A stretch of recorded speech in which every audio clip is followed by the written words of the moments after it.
Good afternoon. Pete Wildebohr, Present. Melissa Mason, Here. Josie Barnhart, Here. Pat Bradford, I am here. Stephanie Craybill, Hugh McManus, I'm beside Bradford. and Stephanie Walker. Here. I'd like to welcome all our visitors here. We see some smiling faces, and we'll be recognizing them in just a little bit. Our next bit of business is to approve the agenda. Do I hear such a motion? Mr. Chairman, Ms. Bradford? I move to amend the agenda. I have given you all the language I'd like to add to our agenda under policy, language to two policies that you have already seen. You have it before you now. It'll go up on the screen when we get to that point. I think it can go into the policy where we are now. There's some urgency here. In this, earlier in this cycle, there's been more than one delay, and I don't want to wait for it to be rescheduled now to probably the June meeting. So I move that we add to classroom, school buildings, school grounds, and bus displays, language for policy 7300 and language for policy 3200. Is there a second? There is a second. Discussion. Where does she want it? Under policy, not under policy In the consensus. policy or on the agenda? Well, probably a little bit both, but where on the agenda? Under policy in the agenda. Okay, because it's policy consensus, so it would have to be policy something else. Policy underneath that. Yeah. Underneath Policy for, that, So are we calling it Policy amendment. 15A? we'll call it 15A, yes. if you like. Okay, any other discussion? Ms. Walker? I just want to bring up that we already had our agenda review meeting, and I worry that if we keep adding things to the agenda like this at the last minute, when I don't think is an emergency situation, I feel like it's kind of going against what we've built here as far as our habits of doing meetings, et cetera. So I just wanted to voice that, because I think once we have an agenda review meeting, we have a time span, we're supposed to get things to you, and then I'm going to just dissent. I don't think we should add anything like that. Any other discussion? Ms. Craybill? Yes, so I object to having this put in here because, number one, having us have to view something and vote on it is not appropriate when we haven't just seen it just now. Also, if you look at our policy development policy, it says that we are not allowed to vote on a policy that has not been properly noticed. So that isn't happening. And then number three, the correct protocol for us is to bring this to the policy committee, and Ms. Bradford had already brought it to the policy committee at our last policy committee meeting and said that she had some concerns and that wanted to look at policy 7300 and 3200 in conjunction with 5210. And so this is way out of line, way out of the protocol, and I frankly, take offense that we as colleagues are disrespected enough that we're going to try and dump something on us again last minute, and it also is in violation of several of our policies. So I would say that there is not an emergency. What's an emergency about, somebody having something displayed in their classroom? And so I think we should wait and do this at the policy committee meeting. Okay. Everything okay, Ms. Walker? Ms. Walker? Is everything okay? No, my computer. Oh, okay. I thought there was, okay. All right, so we have had discussion. Ms. Bowie, would you please call, again, this is to add under 15A, policies 7200 and 3200 for discussion. Ms. Bowie, would you please call the roll? Ms. Craybill, No. Ms. Barnhart, Yes. Mr. Wildebohr, Yes? Ms. Mason, Yes. Ms. Bradford, Yes. Mr. McManus, No, ma'am. and Ms. Walker. No. Okay, that does pass 4-3, so we will add that in. Any other discussions or any other things? Yes, Ms. Craybill. During our agenda review, we decided that we were adding the climate survey for 10 minutes under old business, and I don't see it here. I would like to make a motion to add climate survey, 10 minutes. Second that. Okay, we have first and second. Any discussion? Do we need a first and second? We just add it because we approved it last week. Yeah, we'll formally do it here. It didn't make it to the agenda, so now we're forced to do that. Okay. Sure. All right, all in favor of adding climate discussion under, you said new business? Old. Old business, I'm Old sorry. business? Yeah. All in And- favor, please oh. signify by saying aye. Aye. All opposed? So we'll add climate under old business. All right. And one more thing, Mr. Wildebohr. Ms. Graybill? Before I make a motion, we had also talked about discussing the new safety committee and how it's laid out, and you had said you were going to put it in the chairman's report, so I was just making sure we were doing that, or I would ask It to is. add it. Yes, ma'am. Okay. It is there. Thank Yes. you. Okay. Any other discussions? If not, all in favor of approving the amended agenda, please signify by saying aye. Aye. All opposed? No. Okay, that carries 6-1. We will carry on with our invocation, which will be remote. That will be given to us by Senior Pastor Michael Mattis of the Salt Box Church.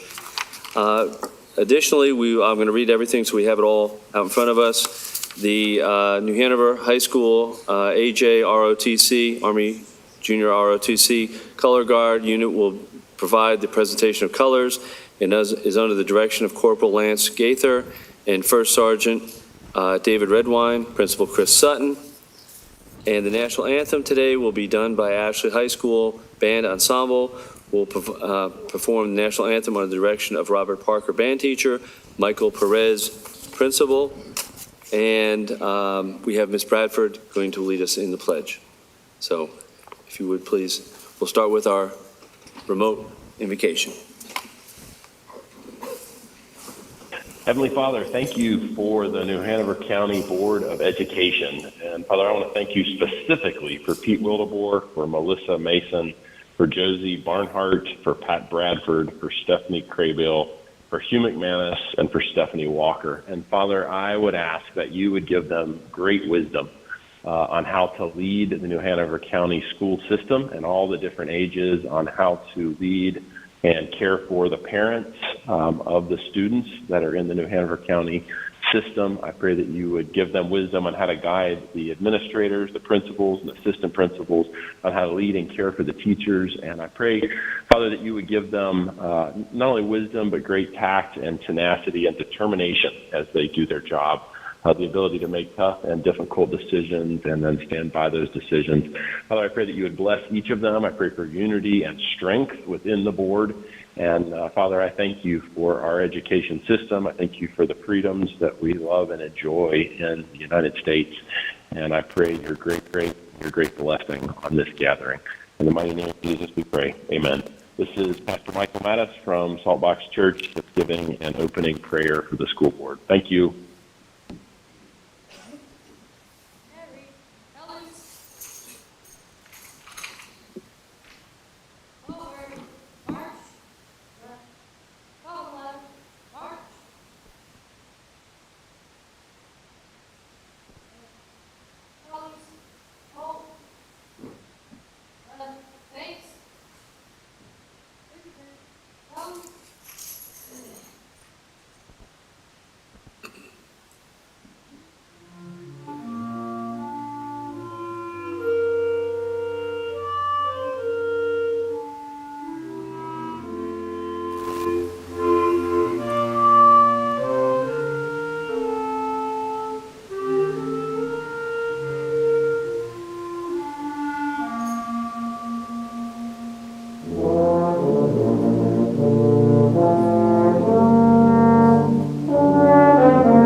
Bradford? Allegiance to the flag of the United States of America and to the republic for which it stands, one nation, under God, indivisible, with liberty and justice for all. Thank you.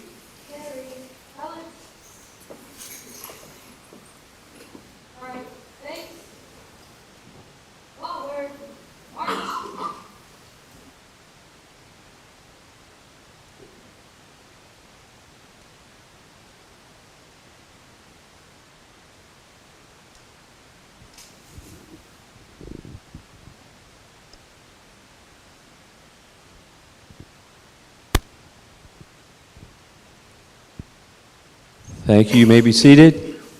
If we could get the members of the ensemble and the color guard to come back up here and introduce themselves to us, please. All right. My name is CJ Branco. I am a senior clarinetist at Ashley High School. My name is Carl Bernstein. I'm a senior clarinetist at Ashley High School. My name is Cherish Pritchard, and I'm a senior bass clarinet at Ashley High School. My name is Jackson Kennedy. I'm a senior tuba player at Ashley High School. My name is Jenna Geffrich, and I'm a senior bassoonist at Ashley High School. My name is Rob Parker, and I want to thank the board for all of the things that you do for music education in New Hanover County Schools. We really appreciate the time that you spend making sure that these students have an opportunity to learn more about music and enrich their lives through that. Thank you. Thank you all for being here. And now for our ROTC.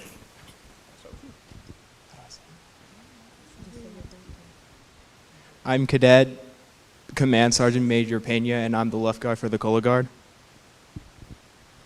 I'm Cadet David. I am the corporal of New Hanover High School Bravo Company.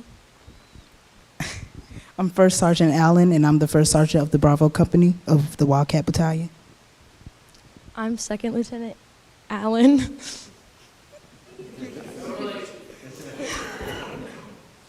of the Wildcat Battalion. And again, please join them in a round of applause. Thank you all for being here. Thank you, thank you.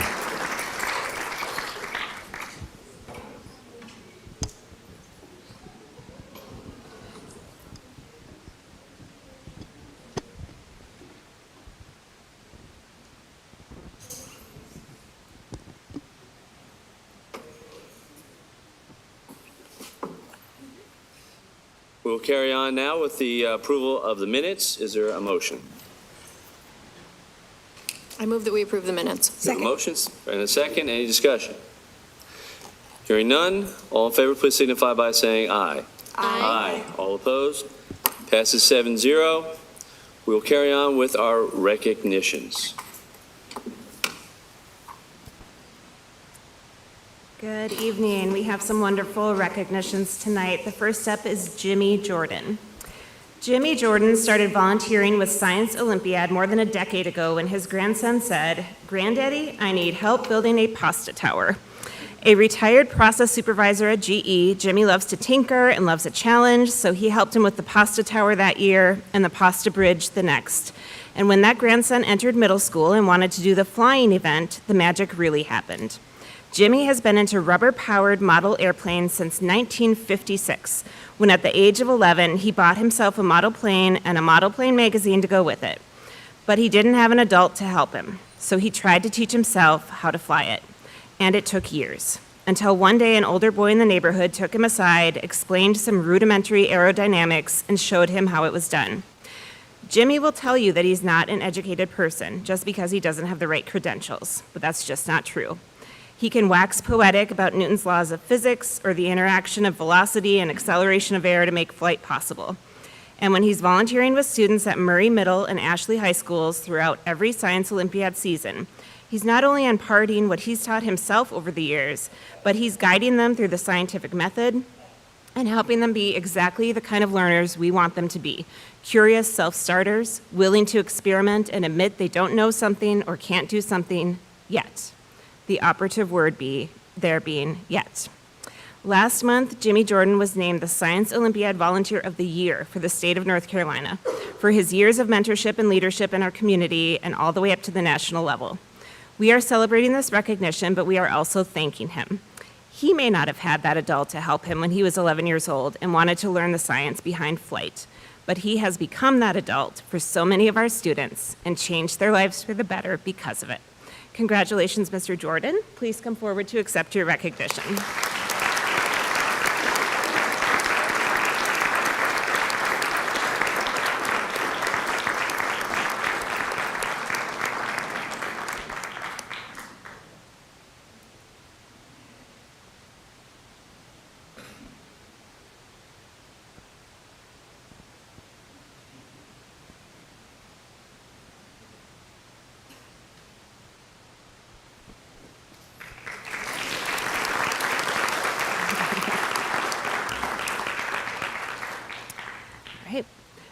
March 27th was a typical spring night for the New Hanover and Laney varsity baseball teams playing a typical rivalry game.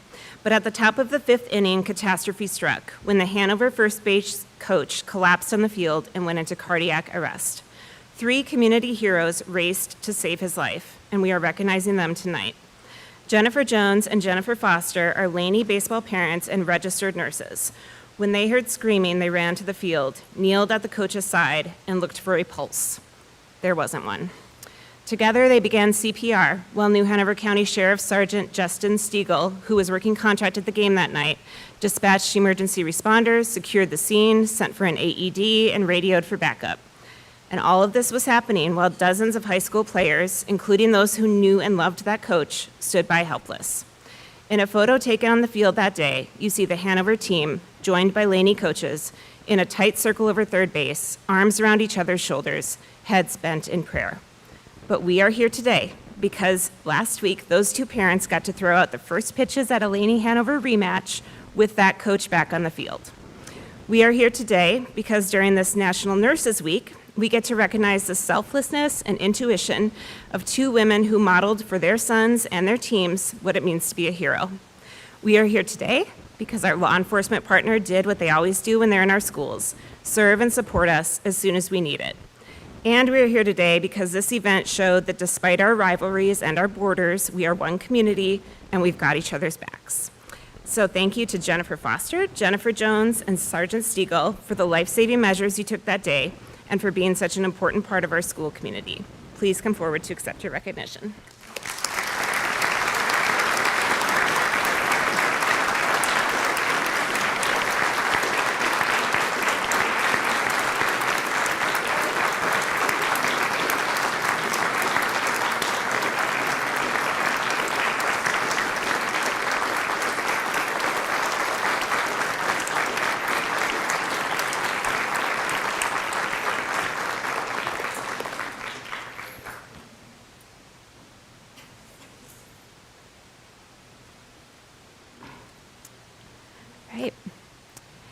Eaton Elementary 5th grader Allison O'Kelly learned recently that her artwork was selected to appear in the 2025 North Carolina Farm to School calendar.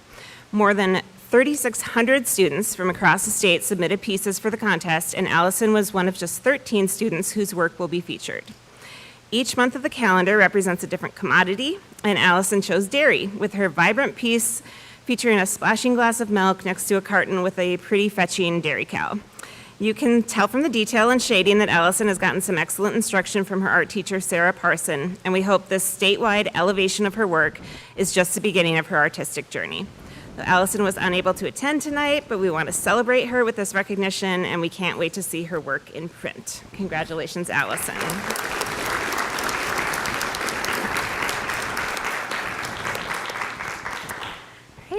Battle of the Books is a competition where students flex their literary muscles by reading all of the books on an established list and then competing in a quiz bowl style tournament to test their knowledge of those books.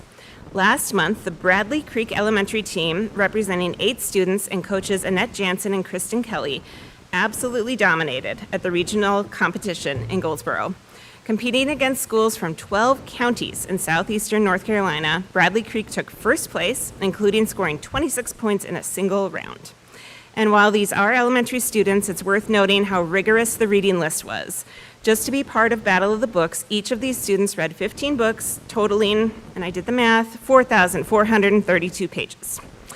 Congratulations to this team on demonstrating a love of literacy and the joy it can bring at any age, and for the teamwork and collaboration it took to become champions in the reading arena. The Bradley Creek Battle of the Books team, please come forward to accept your recognition.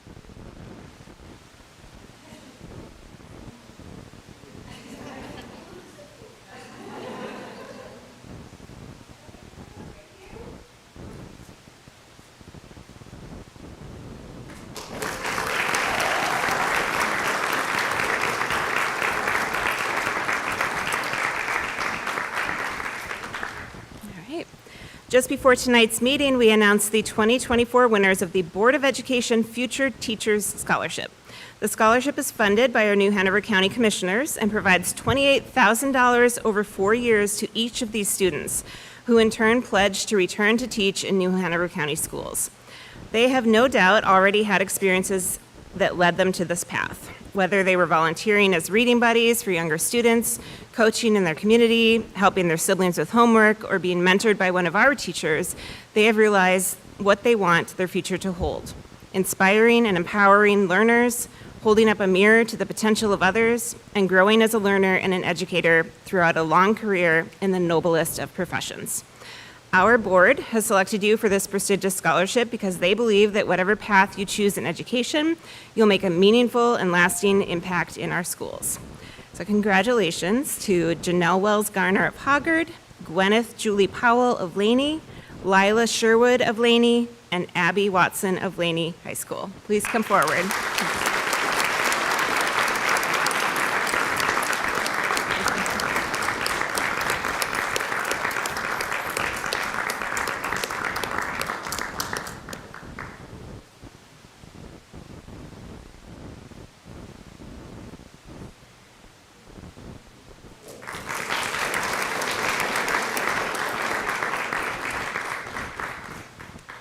And we have one final surprise recognition for our own Dr. Charles Faust, who was recently named the 2024-25 Southeast Regional Superintendent of the Year. Dr. Faust was chosen by his peers, which include superintendents from 12 school districts in the Southeast region. Since taking on this role in 2020, Dr. Faust has led efforts to increase academic achievement and school performance, expand CTE pathways and other academic opportunities, and strengthen business and community partnerships. The Southeast Education Association shared that as a leader in the region, he represents the Southeast on the NCSSA Executive Board. He's been one of the lead superintendents in the work around accountability and school grade reform in the state, and he's a strong advocate for access and opportunities for all students. And by the way, this year, New Hanover County Schools also had the Southeast Regional winner for Principal of the Year, Christiane May of Castlehane Elementary. So we are doubly proud of the recognition our leadership is receiving. So congratulations, Dr. Faust.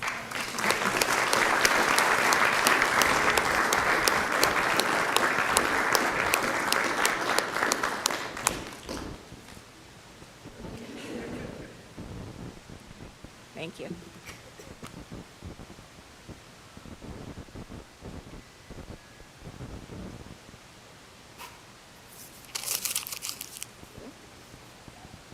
All right, we're going to carry on after all those congratulations. Again, congratulations. Let's have one more round of applause for all the wonderful things that are going on in Hanover County Schools.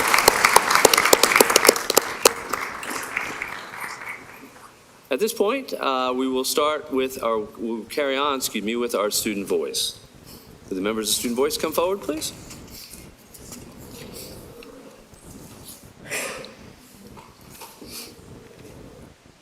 Thank you. Good evening, members of the board, and thank you for the opportunity to speak again following the discussions we've been having about the current system of class rank in New Hanover County Schools. Since our last meeting, we've conducted more interviews, compiled data, and worked as a team on solutions and alternatives. We've gotten a lot of comments from members of the community, especially students, sharing their opinions and experiences with selecting classes based on the weight that they hold. We believe that this topic is really important, and I'm here tonight with two of our other student leaders, Lillian from New Hanover and Maya from Isaac Bear, to present some of the work that we've been doing since the last meeting. First and foremost, after our last board meeting, we were emailed by a parent who had done some similar advocacy and wanted to share her story in order to help us advocate. She described how her son had taken band as an extra class and gotten all A's, but ended up with a lower GPA than his brother who took the same classes minus band and got the same grades. I know many who were in similar situations. By taking an arts class, the highest number of points that could go towards your GPA was lower than other core classes or certain electives. Even if you did extra classes on top of the number required and got straight A's, your GPA would be lower than someone who did all of the same classes but chose not to do an arts class. This parent's email gave us insight into a great solution, possibly including 2 GPAs on a transcript, one only with core classes and one factoring in any electives taken. Our team is still weighing out pros and cons, but we would like to thank this parent for providing us with an example.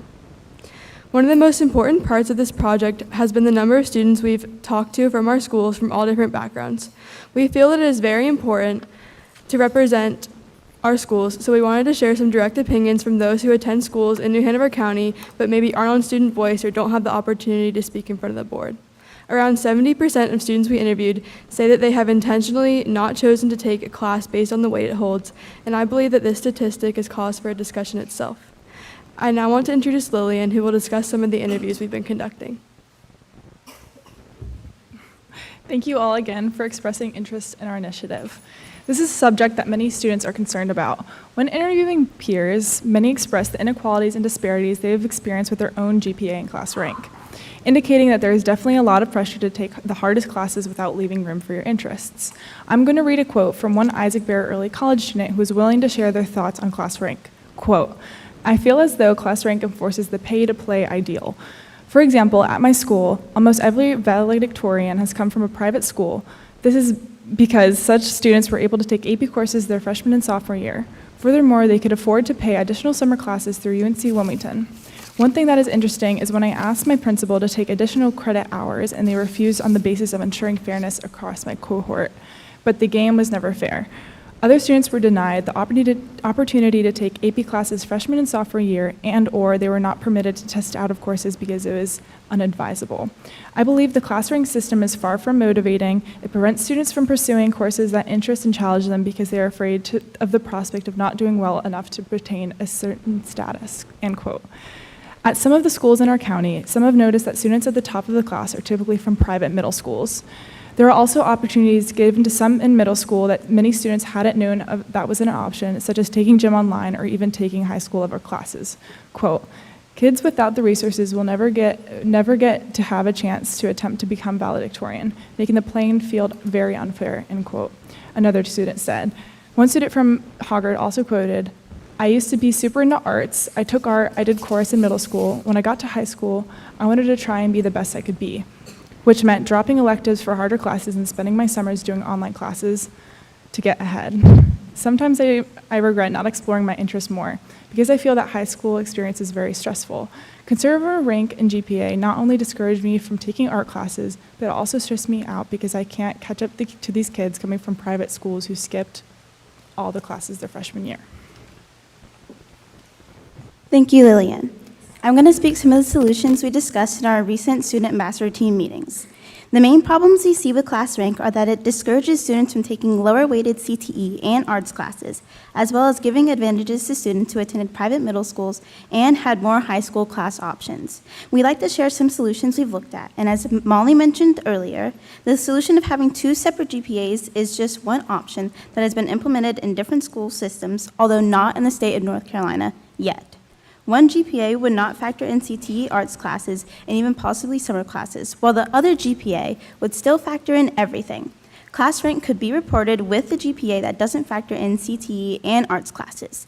An additional solution we discussed was the Latin honors system, which could help close some of the gaps and provide less of a focus on meticulous numbers.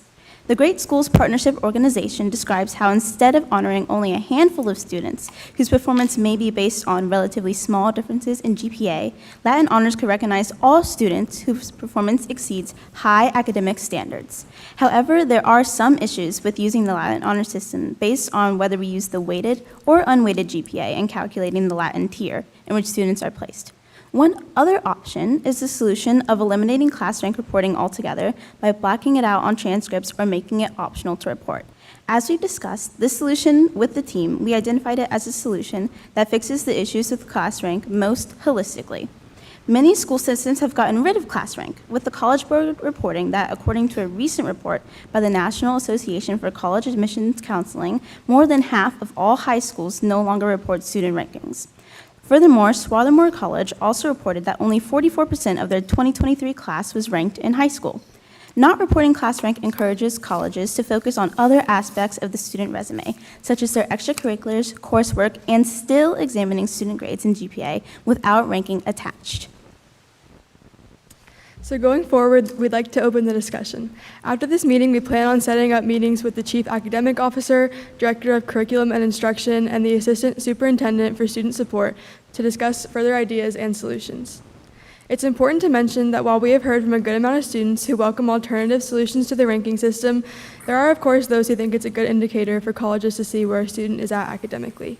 One of our next goals is to conduct research on a larger scale, which we will be following up with soon. I welcome any questions or suggestions from the board at this time. Board members, do we have any questions? Ms. McManus? I have a question. I have an answer, hopefully. This has been going on for decades, and I've been a high school principal since '75. I think it is something that the board who makes the rules needs to discuss. Why? One, people transferring in from other schools that weight certain classes a 5 rather than some schools that transfer in weighting a 4. I remember in one high school situation I had, we got approval that you had to be at our high school for 3 out of 4 years to be even considered to be ranked. Some schools have stopped ranking. I think close to half of the public schools have stopped ranking for that reason alone. And so your merit speaks for itself. But I do think the board needs to discuss it because it's not going away. And I hate to see the opportunities for other classes because they're not weighted keep kids out of that and vice versa. So I think the board does need to address it at some point. Barnhart? Thank you, Mr. Chairman. And I'll echo a little bit what Mr. McManus said about the CTE and the arts classes. So those unweighted classes that students might want to take and offer, I think that's something that we absolutely need to consider and when we're discussing this. Another thing is the different programs that we have in correlation with CFCC and different things that we can make sure that we're looking at all the aspects and the different programs that we offer with that. I think it's extremely interesting because we have to look at how we define success for you guys after high school. And with a ranking system, at large, it's in regards to go to college. And so whenever we're able to say clearly that there are other options beyond that, which I know there are, I know everybody up here knows that there are, I think taking that into consideration will help us with the discussion. So thank you guys for bringing it to our attention. Anyone else? I want to thank you ladies for being up here today and great presentation. Thank you so much and have a good rest of your day.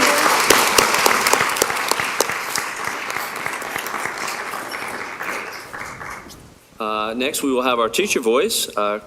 Christine Sawyer, a second grade teacher at Bradley Creek Elementary School, will present on behalf of Teacher Voice. Ms. Sawyer's area of focus is STEM. Good evening. There you are. My name is Christine Sawyer. As you said, I am a second grade teacher at Bradley Creek Elementary, and I'd like to speak with you for just a few minutes about a project that I've been working on for the last 2 years. In February of 2022, I was accepted into the district's Emerging Leaders Program, and as part of this program, participants choose and implement a pathway project. With the support of the founding members of Emerging Leaders and my mentor in the program, Amber Adams, I chose to focus on STEM, which stands for Science, Technology, Engineering, and Mathematics, through the lens of diversity and accessibility. STEM activities help students practice problem solving and critical thinking skills, which will help them become successful adults no matter what career they choose to pursue. I began by providing my students with opportunities to learn from and about people today in STEM, working today in STEM careers, specifically those from often underrepresented groups, just like many of the students in my classroom, and show them that they too could work in a STEM field one day. This was accomplished by having those in STEM careers visit our classroom in person and on Zoom, teaching students about what they do and how their work literally changes the world. These visits helped to broaden my students' perspectives on what a scientist or engineer does and what they look like, as students often imagine these people in these careers working in labs and wearing a lab coat. But those working in STEM careers today work in many environments and do things in their jobs that help us every day. Next, I focused on my main goal, which was to increase access to STEM activities both in my classroom and for students at home. I asked myself how I could provide opportunities for all families and students. I honed in on my goal, showing families what STEM was, why it was important, and how they could complete activities at home with their student. And I decided the best way to do that was to create a website and video bank of activities in English and Spanish that families could watch at home, and STEM with Mrs. Sawyer was born. I then branded STEM with Mrs. Sawyer with a logo and created a social media presence. Website videos teach students about the engineering and design process and show them how to complete specific challenges using materials they already have at home. No robots, no iPads, just recyclable materials and scissors and tape. In the video, students are presented with a challenge and taught how to create a solution for that challenge by going through the engineering and design process. Through the process, we start by defining the challenge, and then students ask themselves what problem they want to solve in the world. They imagine what that solution might look like, make a plan, create a prototype, build, test, and refine that prototype, and then they iterate the create process as often as needed to build a successful prototype. They challenge themselves to take it further, make it stronger or taller, and finally they share their challenge process and prototype with others. Each month of the school year, I release a new challenge video through my newsletter. I create videos using a green screen and compile video and audio components in Canva. All challenge videos are available on my website in English and Spanish and can be accessed by students and families at any time. My school's parent liaison, Maria Elena Viglucci, translates each video into Spanish for me, and I splice in the new audio so that language is not a barrier for any families. I hope to add Arabic next, as that is the next most spoken language by students in our district. Last June, I presented my project in this very room with 2 of my students to a group of district staff and visitors. At that time, I had 2 introductory STEM videos and 3 challenge videos on my website. Today, I have 10 challenge videos, and number 11 will be released this week. My challenge videos next year will have an additional literacy focus and continue to provide families with challenges that they can complete at home with their student. In the fall of 2022, I was nominated for and accepted into the 2022-2025 Master Teacher Cohort at UNCW. This program has allowed me to continue expanding and improving STEM with Mrs. Sawyer. With a lot of help from my UNCW faculty partner, Dr. Angie Reed Griffin, school staff, Bradley Creek PTA, and family, I recently prepared and distributed 400 STEM bags for every student at Bradley Creek to take home and complete activities with their families. The bags included information about STEM, a choice board, and a bookmark with a QR code linked to my website. I'd like to personally thank the Emerging Leaders Program, my previous admin team of Ms. Bailey and Dr. Keflanitis, and my current principal, Ms. Lee, for their support. I would never have had the courage to pursue an idea so far out of my comfort zone without them. What began as a small passion project has become a robust resource for every family and student in New Hanover County. Thank you.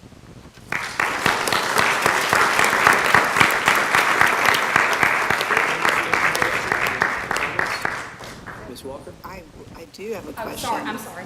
So First time, I just found out about this about 5 days ago, so I'm sorry, I wasn't sure. Well, you're clearly prepared, because, I was just looking at your website at the same time. I know you probably thought I wasn't looking. I was just checking out all your different challenges. What's the next one? I see a baby animal habitat challenge. The one for this week is, this month is to build a platform that can hold weight of some kind. So a cup of water or anything at home that you might have that platform can hold. And then the one for June will be to create a chain reaction machine based on Rube Goldberg's designs. He was a cartoonist.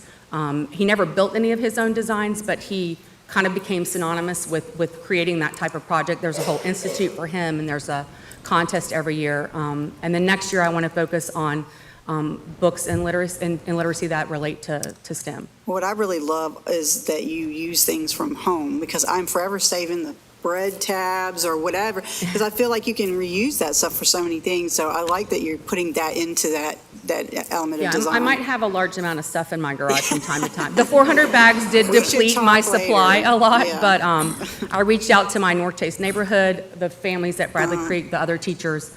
Really helped. The custodians every day bring me the paper towel rolls and toilet paper rolls when they change them. You can use them for so much. At school, so. It's very awesome. Your website's great, too. Thanks. Ms. Barnhart, then Ms. Graybill.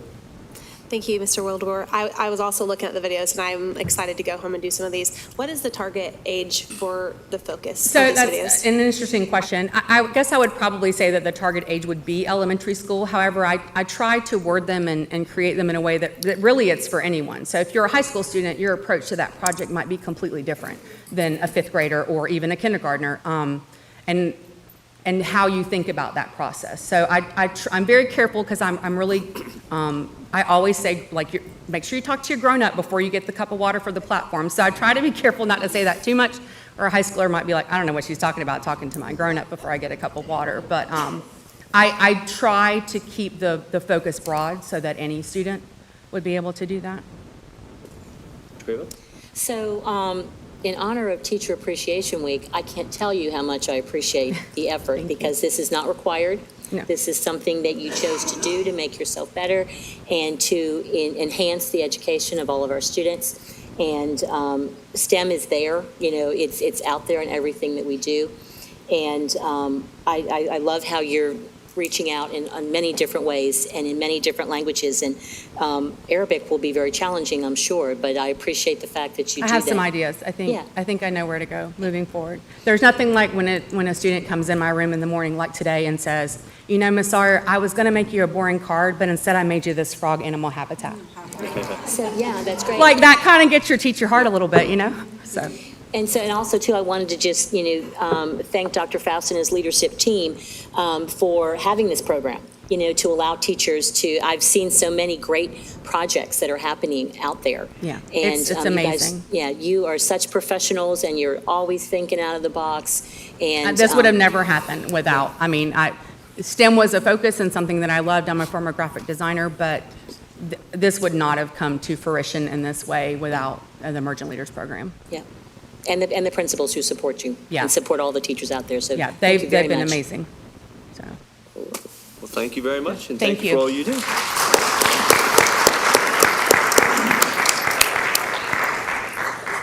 We'll now carry on with the superintendent's report. Dr. Faust? Thank you. May 1st was School Principals Day. Teacher Appreciation Week is May 6th through the 10th, so we're in Teacher Appreciation Week. This month is also Mental Health Awareness. Last Thursday, President Biden visited Wilmington to announce infrastructure spending. Our very own Bradley Creek second grade teacher, Paris Pugh, was asked to introduce the president. It was a proud moment for our district on the national stage. Last month, we announced our 11 Educators of the Year finalists from elementary, middle, and high school levels, as well as our 3 Principal of the Year finalists. On Thursday of this week, we will honor an Educator of the Year from all 45 schools at our annual banquet and announce our winners.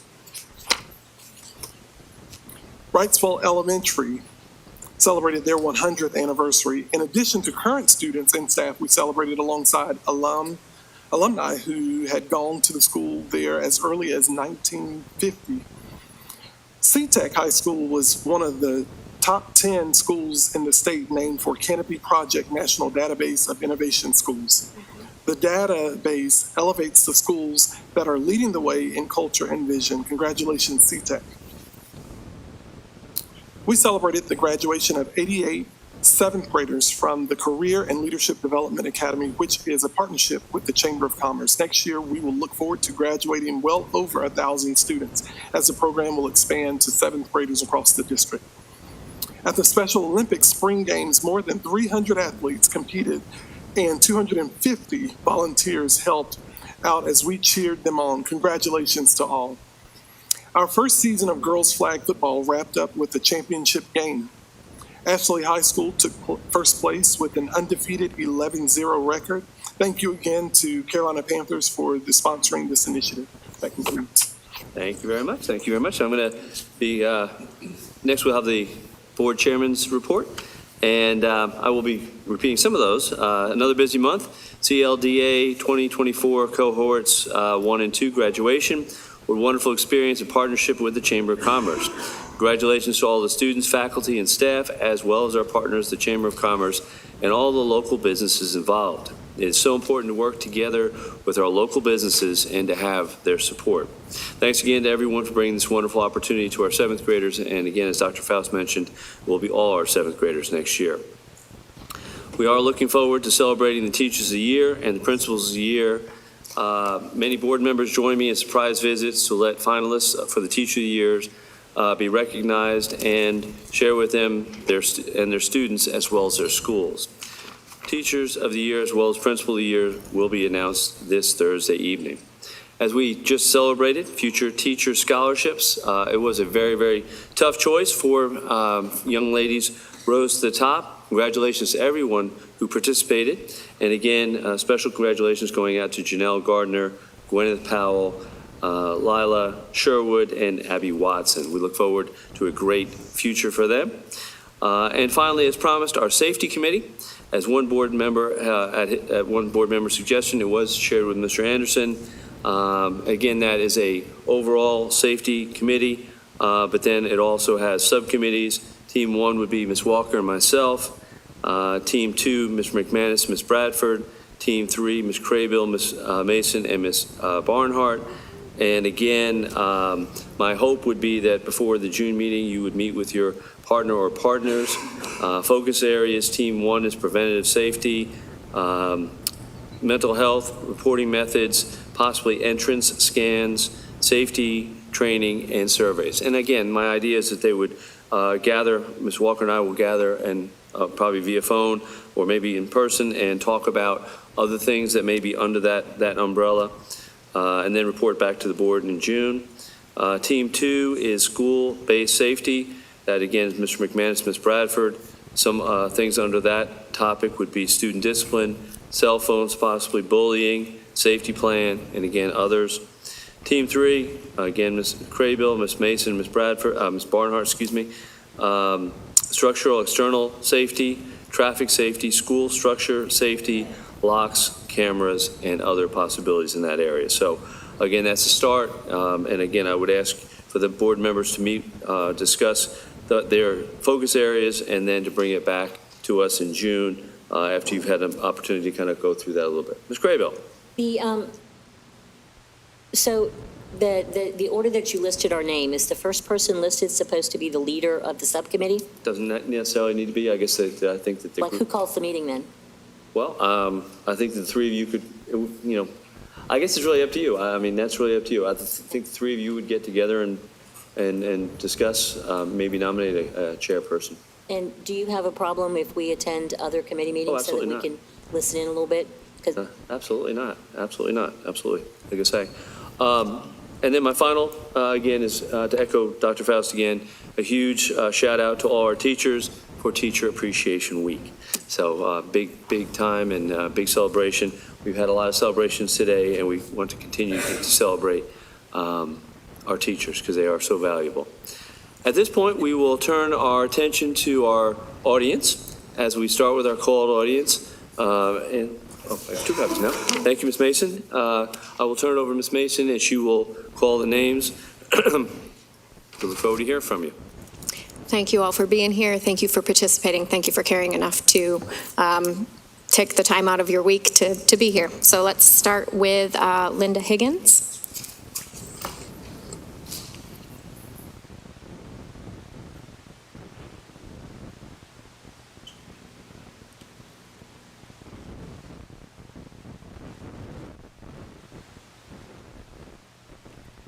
Good evening. When my adult children were in school, we were in schools where the school board had to convince the whole community on the school budget. We all voted, and we knew that it would directly affect our taxes. In order to get funding for the schools, They needed to spell out what they needed and why. You, on the other hand, have a much easier project. You only have to meet with the Board of Commissioners and show them how the school board's plan and budget needs support the work that the county is doing to grow a healthy community. How the money for special education means the children served will become functional members of the community, able to work and not be a long-term support issue. How the AIG program will bring bragging rights to the county. How safe schools throughout the county that have high ratings serve their goals to bring employers tourists who fall in love with the area, and all of that to grow the county. But you're struggling. You're struggling because you have not come together and ironed out your ask. Your ask is not money. It is staff and programs that we need to teach our students. Money is a number that goes with the ask. It is not the purpose. It is how we get there. They will support programs that they want to keep and expand. Please do your job and create your ask. Go to the commissioners with a clear, transparent argument. You need money just like the sheriff's department does, but you seem to refuse to be transparent and ask for it clearly. You need to do it.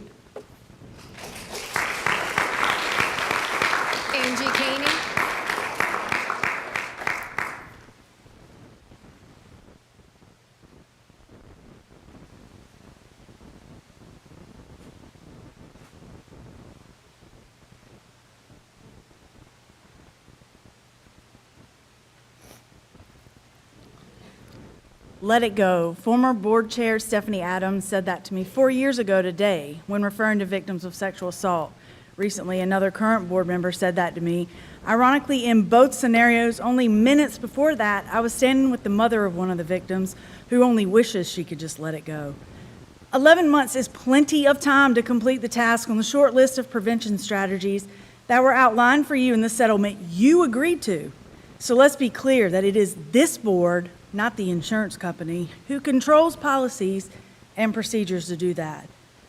We won't let it go that at a time when you failed to uphold your word in the agreement of promising to protect children, that Dr. Faust is being allowed to dismantle our family life education program, despite the fact that it's dramatically decreased teenage pregnancy rates below the state level, provides support in child trafficking cases, has increased the health, safety, and well-being of students, reinforces healthy relationships, and is the one component of our curriculum that is Title IX compliant, as the settlement requires. We also won't just let it go that there are founding members of Student Voices who gave up their summer to create this project, who aren't here today because what they helped to build is so micromanaged by politicians that it isn't anything more than a line on a college application. There's nothing authentic about telling students they aren't allowed to address the fact that with less than 2 days' notice, their equity summit was canceled, and they weren't allowed to address true issues of equity, safety, and show support for programs such as the Family Life Education Program and the profound impact it's had in their schools. The school boards never like being held accountable, and whether we're allowed to speak to issues of safety, equity, sexual assault, or authenticity, they still exist in our schools, and the 7 of you are complacent to the toll that it takes on our children, just as you are the loss and mental health of the victims of sexual assault. That's the job that elected officials are paid to do, and we certainly will not let that go. Thank you, Ms. Caney. Sandy Adams.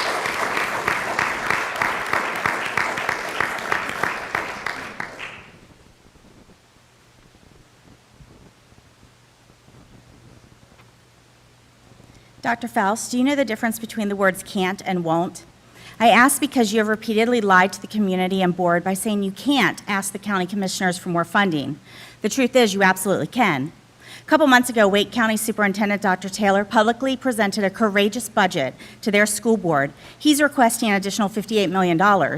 In his proposed budget, he outlined the specific needs of the district, how additional funds would save current staff positions, and how saving those positions would align with their strategic plan. His budget carefully explains the why, and their proposal is transparent and understandable. Dr. Faust, why is it that Dr. Taylor can ask for additional funds, but you can't? It seems you can, but won't. Why won't you advocate for our children and staff? Why won't you acknowledge how dangerous the current state funding and staffing allocations are? Why won't you discuss how right-sizing will cause irreparable harm to our children and district? Is it because you're afraid of angering Michael Lee? I also wonder why our school board has consistently failed to direct you to do the same as Dr. Taylor, and why our school district chooses an atmosphere of chaos and fear versus clarity and trust. Dr. Faust, it's shameful that you have not shown our community the same respect Dr. Taylor has shown his. It is shameful that you insist you can't ask for what we need and are willing to let young children carry the burden of your failure. I'm disgusted that you won't fight for our children. Our children deserve a courageous, bold leader who will protect them, not someone who cowardly says he can't. If you can't, then maybe being a superintendent is not the job for you. It's time to stop saying you can't and start doing what your job requires you to do. Thank you, Ms. Ellis. Jeanette Koshar.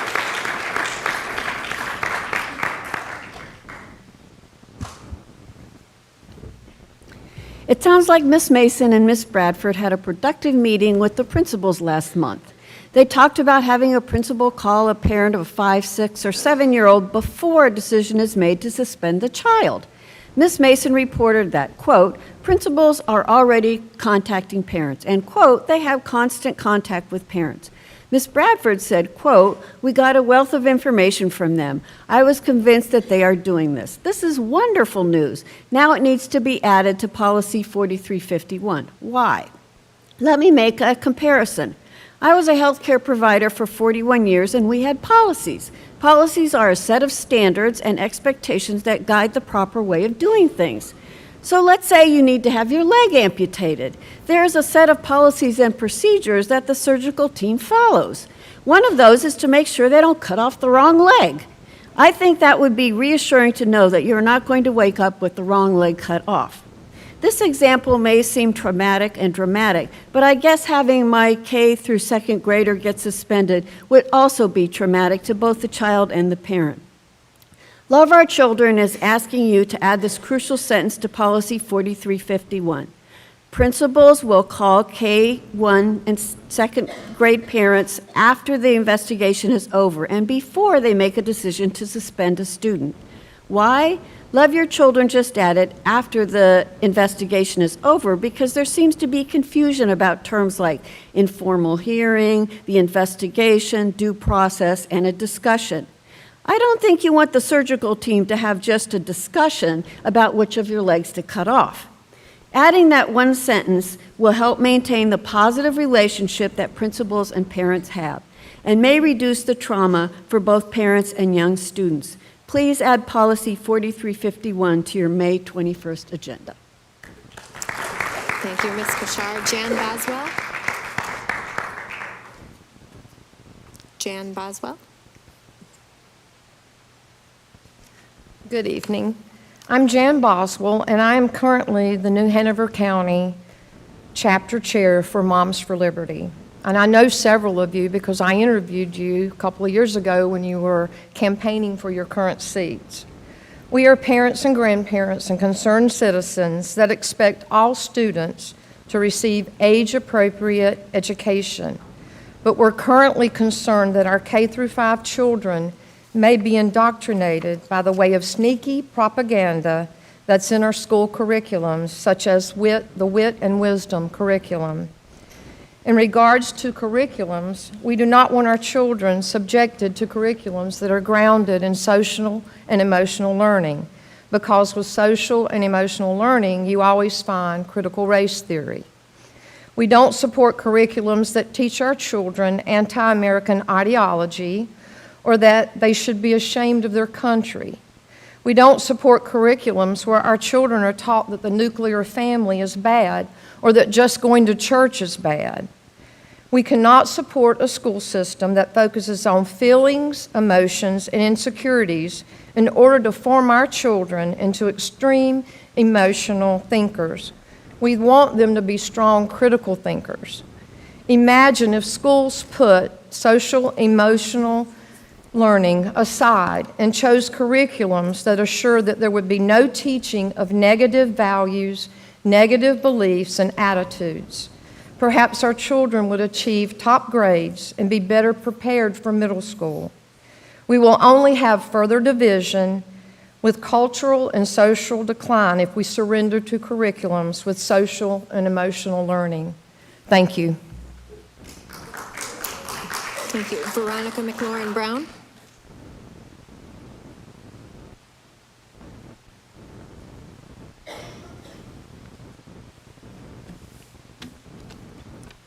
Policy 2410 is about policy development, adoption, and review.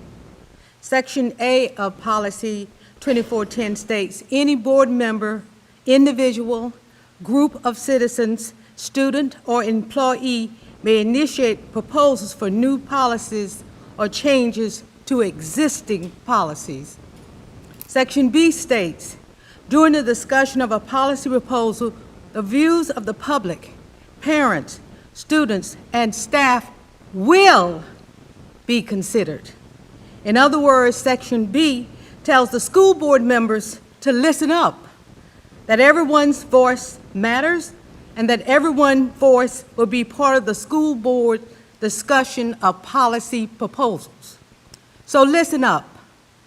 Love Our Children, NC proposes adding the following sentence to existing policies 4351 and 4340. Principals will call K-2 parents after the investigation is over and before they make a decision to suspend a 5, 6, or 7-year-old. At the last policy meeting, Ms. Mason talked about revising the short-term suspension policy and the phone call. She said, quote, I believe it's already happening. I think it's just a matter of being transparent with what's already happening. Dr. Foss and Ms. Bradford said that principals are already doing it. Listen up. If the phone call is already happening, all the principals are already making the calls, then codify what the principals, the experts, say that they are doing to ensure transparency, consistency, and fairness across our elementary schools. Thank you, Ms. McLaurin Brown. Your time Thank is you. up. Leslie Posey.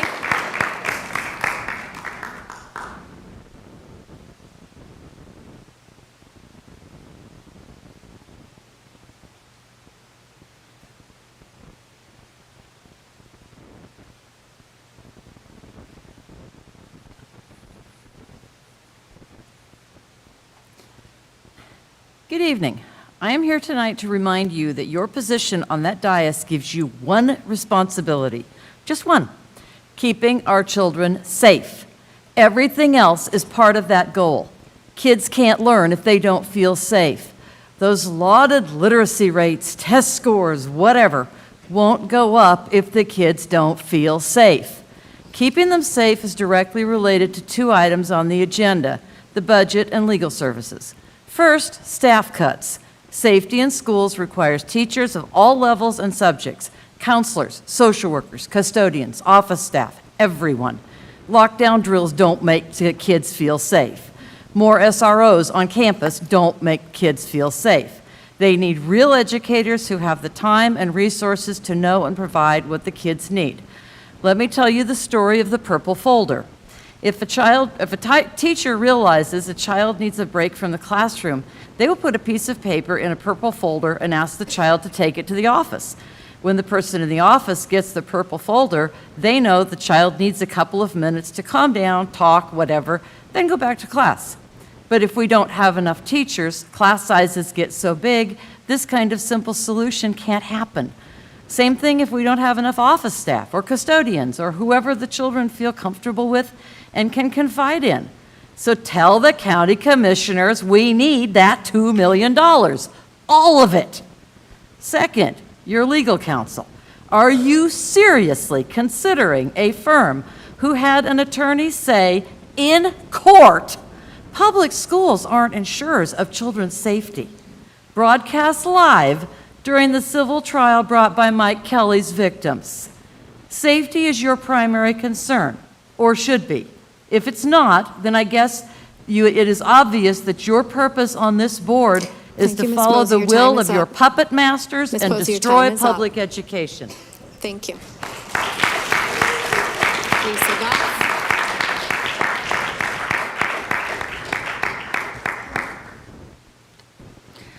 Curriculum is being introduced by third-party influencers with a global agenda.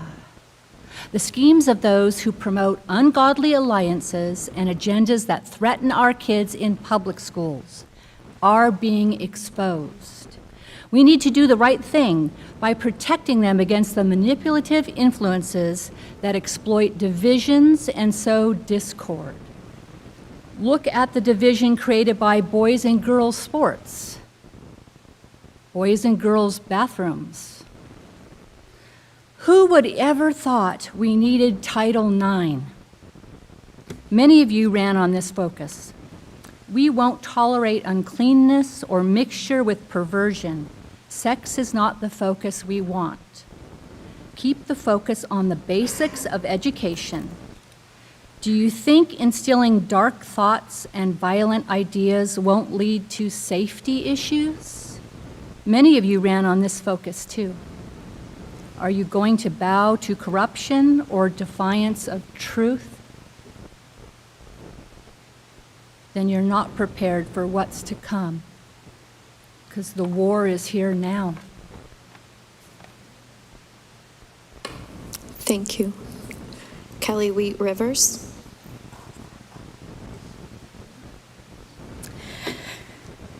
Hello, I'm Reverend Kelly Wheat Rivers with the Unitarian Universalist Congregation of Wilmington and the Love Our Children organization.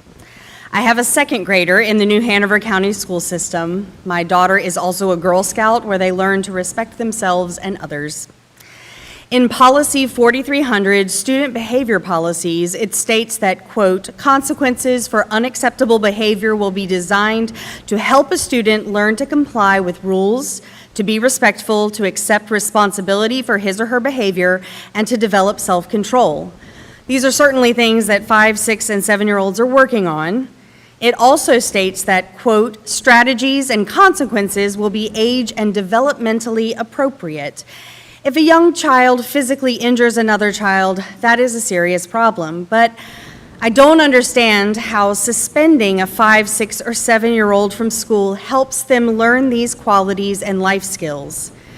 During these teachable moments, our youngest learners deserve our help, our support, and our love through positive behavior and support alternatives. I am grateful to learn that elementary school principals are calling K through 2 parents before a decision to suspend a child is made. As a parent, I would want to get that call. I believe the policy committee should add that to the suspension policies at their meeting on May 21st, and I respectfully ask that you consider doing so. Thank you. Thank you. Mark Levant.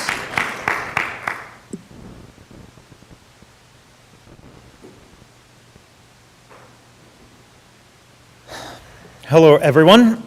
I'm Dr. Mark Levant, and I'm a university professor who teaches human sexuality courses, and I train future sexuality educators. I research sexuality education and why we need it in schools. I'm also familiar with budgeting and having to do budget cuts that not everyone's happy with. And so I'm here today to urge the board to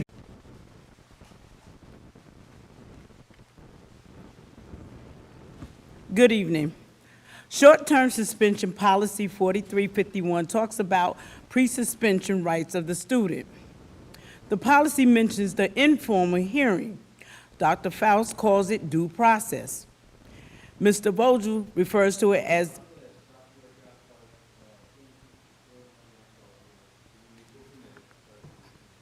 okay.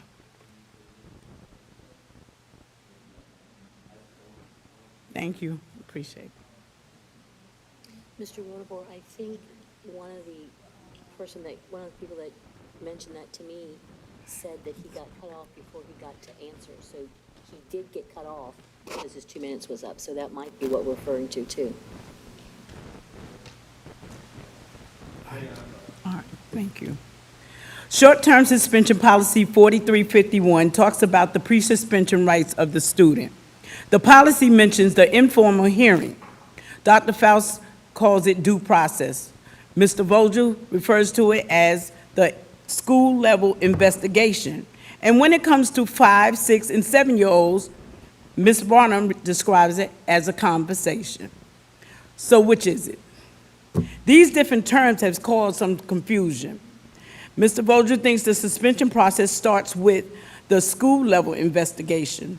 In policy 4340, and then moves on to the informal hearing policy 4351. Ms. Barnum said they don't happen separately, and they all really happen all at the same time. The policy committee needs to clarify the language in policy 4351. And while they're at it, they can include a sentence that describes what we have been told the principals are already doing. This sentence is, the principal will call a parent of a kindergarten, first or second grade student after the investigation is over and before the suspension decision is made to suspend their child. The policy committee needs to fix the policy 4340 and 4351 at their meeting on May 21st, so the language is clear to everyone. Thank you. Thank you, Ms. Ogundelli. Loretta Stackhouse.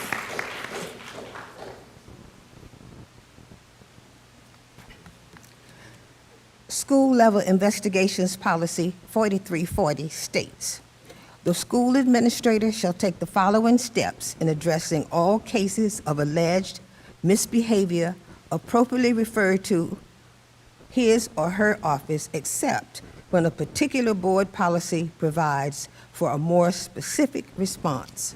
1, investigate the facts and circumstances related to the alleged misbehavior and hear all available accounts, including written accounts whenever possible. 2, offer the student an opportunity to be heard on the matter and to raise any defense the student thinks relevant. 3, if the student requests that other witnesses be questioned, talk to them if reasonably possible. And 4, determine whether a board policy, school standard, school rule, or the code of student conduct has been violated. The policy committee should also include a number 5 that states, quote, the principal will call a parent of a kindergarten, first or second grade student after the investigation is over and before a decision is made to suspend their child. Love Our Children suggests adding after the investigation is over to the sentence so it's clear when the call will be made. The policy committee needs to make policy 4340 part of their agenda on May 21st. I plan to be there to hear you discuss it. Thank you. Thank you. Lindsay Phillips.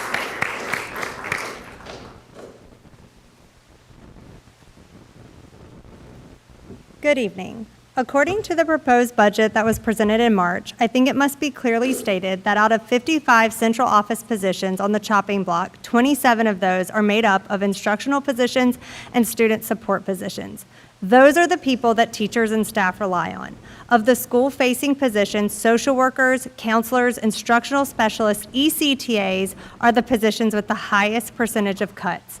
Board, your elected job is to make sure the county is doing their job to ensure that our schools are receiving the best. It's not pointing fingers at everyone else. So I ask you to look into seeking the answers to these questions. Well, I have a lot. I'll just give you my top few. First, how will the county ensure that MTSS is followed through with integrity once all MTSS and instructional coaches are cut, as it is a state requirement and proven effective? Second, how will you ensure that you have taken all the measures to keep my children safe when you are taking student support resources and social workers out of our buildings and spreading them thin while not addressing the overcrowding issue? Third, is the strategic plan even being followed at this point? Half the people listed to do the task have either quit or have been cut. Finally, what were the 5 central office general administration roles that were cut? While Dr. Faust says there was no mismanagement, there's definitely a lack of transparency. Everyone else's positions were listed by title. Were these the ESSER-funded positions you cut a year early, or were these the admin that already retired? Why conveniently leave that out? I hear a lot about attrition and saving jobs, but little bit about the fact of the vital jobs that are being dissolved. In the April budget meeting, the tone was basically, if all goes well, everyone should have a job. It won't be what they were doing. The topic should have been, how will cutting these specific jobs impact our students? And how will switching jobs or schools affect the life of the human who lost their position? In closing, I look forward to hearing how each of you will work with our county to address these questions and issues. Thank you. Thank you. Jennifer Tucker. Jennifer Tucker.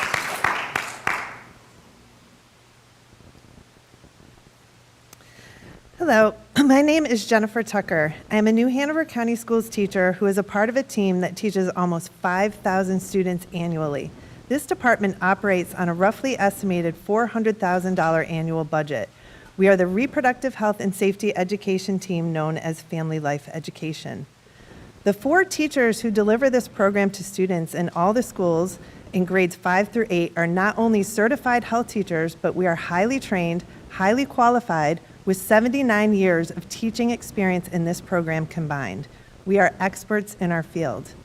The Family Life Education program was implemented per the board's request and has been in place for 41 years. We have won state awards for best practices. The North Carolina Healthy Youth Act of 2009 was inspired by this county's 2-track model for delivering this type of education. Our team has elevated consent awareness and reporting lessons in response to the recent sexual abuse we have seen in this county. Our reputation in the community and in the state is exemplary. In those 41 years, we have taught 250,000 students. 92% of 5th grade parents opt into our program, and over 60% of middle school families choose for their students to take our classes. This data proves that parents want this opportunity for their kids. Last week, the board discussed the Parent Bill of Rights. According to School Board Policy 3540, in which we offer parents the opportunity to choose what is right for their family, we are more than compliant with this bill. Dr. Faison highlighted Family Life's gold standard of full transparency through our website and annual open houses, where parents are able to view all materials, ask questions, and meet their child's teacher. To the board, before you make any decisions to cut this highly respected and desired program, I implore you to ask our team questions, observe our classes, and look at all of our material. Thank you, We Ms. think you will Tucker. be impressed. Your time is up. Thank you. Natasha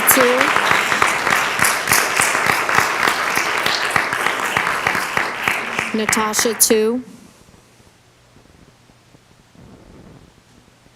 Katie Gates.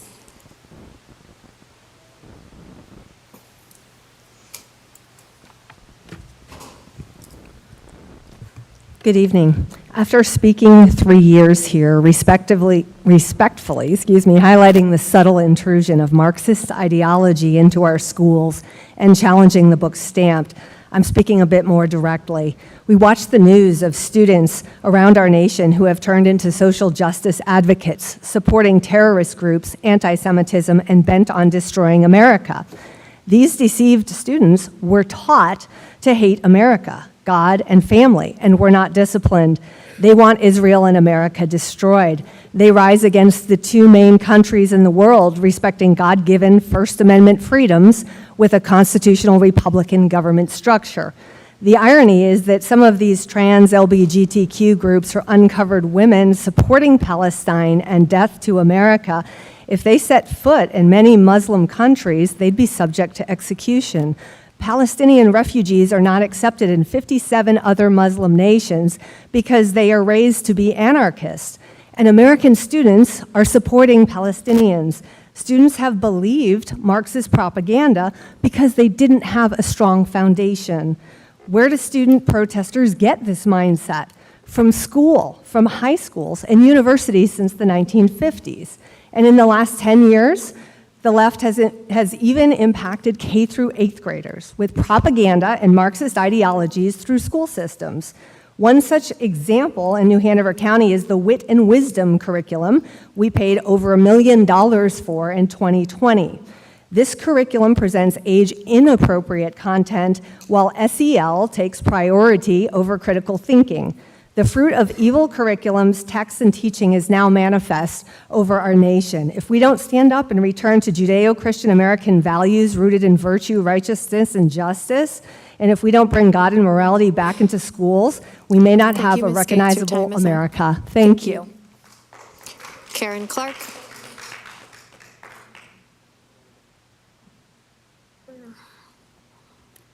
Thank you, Lord, that you will show yourself strong today and in the days ahead. Freedom is never more than one generation away from extinction. We didn't pass it to our children in the bloodstream. It must be fought for, protected, and handed on for them to do the same. Ronald Reagan. We are experiencing the fruit of curriculums no longer based on truth across our colleges and universities. We have rebelled against God's word and rejected his wisdom. Wit and wisdom creates further division among this generation. Remove this dark, deceptive, evil curriculum. It does not create a better world. Instead, it negatively impacts our young K-5 children with inappropriate dark topics: hate, racial division, violence, suicide, murder, cannibalism, with anti-authority, anti-American, and anti-church agendas. You, Lord, commanded David to pursue the enemy, overtake, and recover all. Your word in Joel, I will redeem what you lost. We carry the authority of redemption. I pray in Jesus' name you no longer tolerate evil agendas for our children. You say what God says, no compromise. Your word, God's word. Right from wrong will not be blurred by experimental doctrines. I declare New Hanover County schools come into alignment with God's purposes for this generation and those to come. These children will set their hope in God and not forget the works of God, but keep his commandments. Like the Joshua of old, they will have no fear to enter their promised land, walking in fearless victory, bringing the kingdom of heaven to earth boldly with passion, making them the most devastating generation to the kingdom of darkness the world has ever seen. The redeemed of the Lord Thank you, say Ms. Clark. so. Your time is up. Amen. Peter Rowich.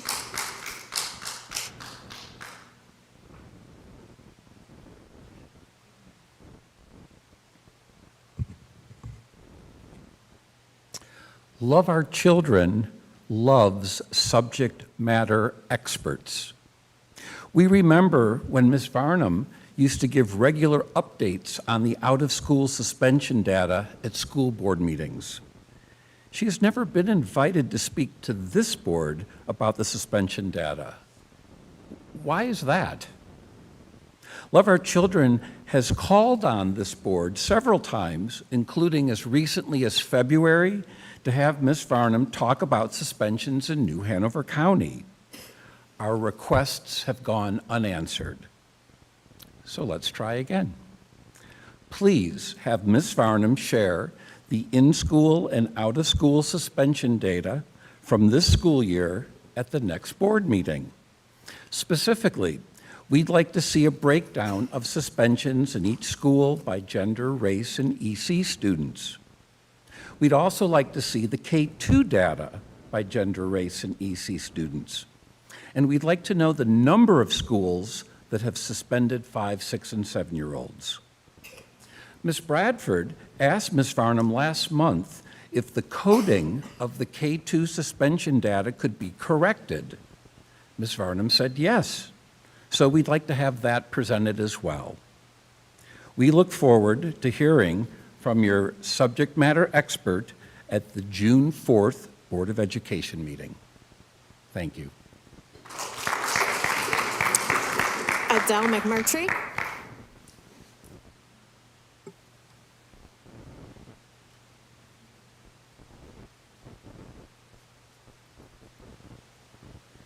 Johns Hopkins Medicine states, for girls, the stages of puberty start around the age of 8. This may sound young, but we are seeing physical puberty changes start younger and younger, and depending on genetics, you may even start to see puberty changes at the age of 7. Girls going through puberty at younger ages is a global phenomenon. Between ages 8 and 14, girls' confidence levels drop by 30%. Girls in 5th and 6th grades experience the largest declines in confidence and self-perception. 1 in 3 young people will be in an abusive or unhealthy relationship. 50% of young people who experience rape or sexual abuse will attempt to commit suicide.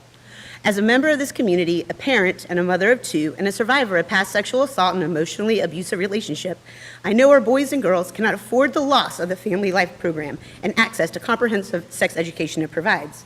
Family Life provides the children of our community developmentally appropriate sex education throughout middle childhood and adolescence that builds a foundational understanding of anatomy, puberty education, body image and autonomy, healthy relationships, consent education, online safety, sex trafficking, sexual health, including abuse, abstinence, contraception, teen dating violence, and reproductive coercion, rights, and responsibilities. This program has been a leader in the state in reproductive health and safety for over 40 years. The American Academy of Pediatrics states comprehensive sex education should occur across the developmental spectrum, beginning at early stages and continuing throughout childhood and adolescence. As parents, we always have the opportunity and choice to teach and raise our children with our own personal sets of values and beliefs. A teacher or expert will complement, guide, and grow the child-parent relationship and open the door to organic conversations where family values are shared, planted, and blossom. Our children will always be exposed to danger no matter how we attempt to protect them. Let's continue to provide our children the tools they need to thrive. Cutting, removing, or rebranding the highly respected and impactful Family Life Education program teachers would be a huge loss to our boys and girls, students, parents, school administrations, and our community. Please keep the cost-effective Family Life teachers on your non-negotiable list. Bastardizing it into a gym class and eliminating the 5th grade curriculum will be ineffective. Your time the is real up. question is, can you, our boys and girls, and our community afford the cost of not keeping this program safe?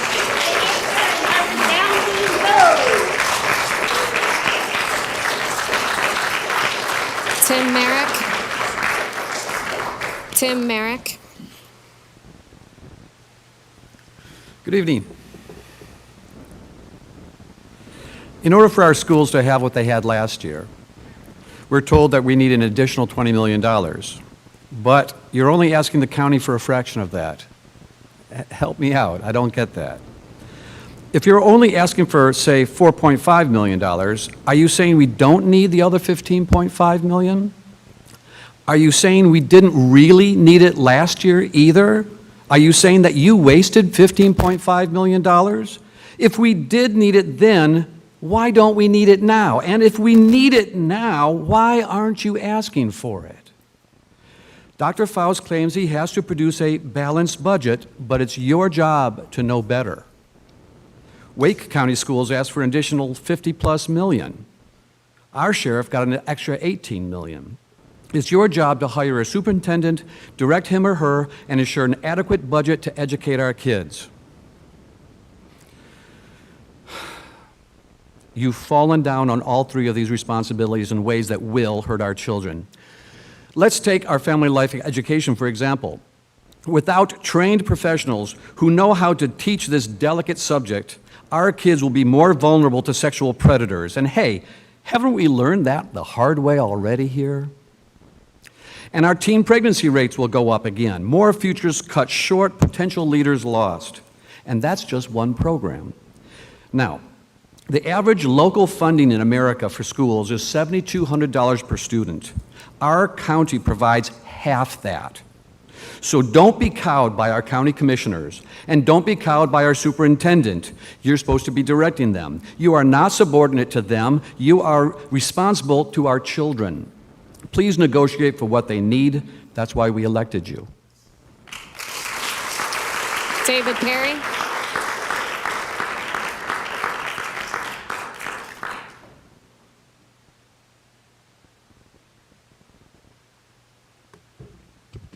Good evening, I'm David Perry, and as you know, I'm running for a seat up on that school board. But I'm here to tell you tonight, this school district does not belong to you. It doesn't belong to you, Dr. Faust, either. This school district belongs to we the people. You guys have been granted the power and voted in to be our voice, but you are supposed to be listening, at least, to our voice, our informed voice. And that's why we need transparency in this school district. And for far too long, this school district has been the definition of a cover-up culture. And that goes a long way in making sure that stuff stays quiet. That deals like in discussions about the closing of the Mosley School go on for 2 years without even the community getting to know that. And the sexual abuse scandal that went on, and nobody said anything to anybody. Everybody uses the excuse, oh my gosh, well, it's a confidential employee matter, or a confidential school student matter, or just a legal matter, so we don't get to know. We get like a one-sentence thing. You guys went in the closed session, and then we don't get to find out much of anything about what's going on. But that's not the way it's supposed to be. We need a school board committed to proactive transparency. You can get rid of the personally identifiable information and still tell the community everything that you are doing. Let's do that. And it starts with hiring a law firm, unlike Farrington Smith, unlike the Pointer Sproul things that are big conglomerates up in Raleigh who don't live in our community. Let's go with the Crosley school firm tonight that is local. They live in our community and are more likely to care about our community and our school district. And people who say they don't have enough educational law experience, yeah, we get the Sink Law firm on the side for that. So I urge you to do that tonight, Thank and you, I Mr. urge Perry. you Your to stand time up is for up. the transparency Thank you. of Your this time school is up. district. Gavel, gavel, gavel. Margie Scheffler.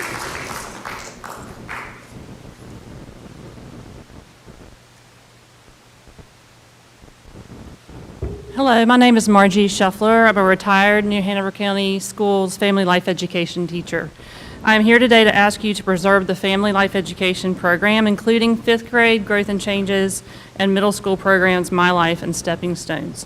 The current proposal from the central office staff is to decentralize Family Life by placing the current teachers into the middle schools as designated health teachers. This would essentially dismantle the current program. New Hanover County families have come to value the Family Life Education programs for several reasons. Parents value a consistent message from highly trained teachers. Did you know that before they begin teaching their own classes, newly hired Family Life teachers spend several weeks shadowing an experienced Family Life teacher through a full teaching rotation, covering all the grade levels that they will teach? This logistically could not happen with the proposed plan. Parents value safety. Did you know that Family Life teachers have a superpower?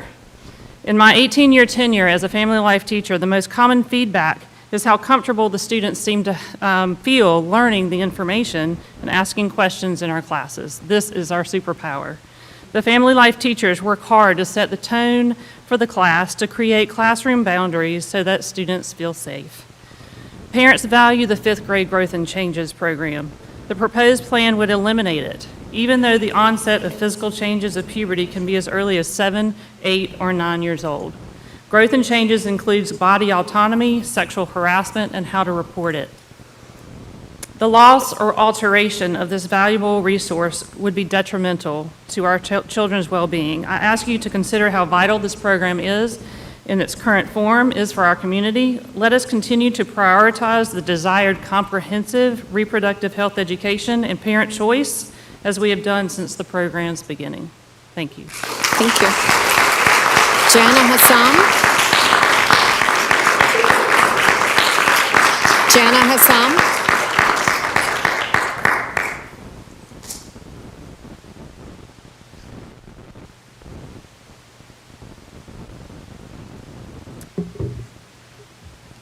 Hello, Board. In a room full of educators, I would like to offer a student perspective. I was enrolled into the Stepping Stones program in grade 7 and in grades 7th and 8th grade.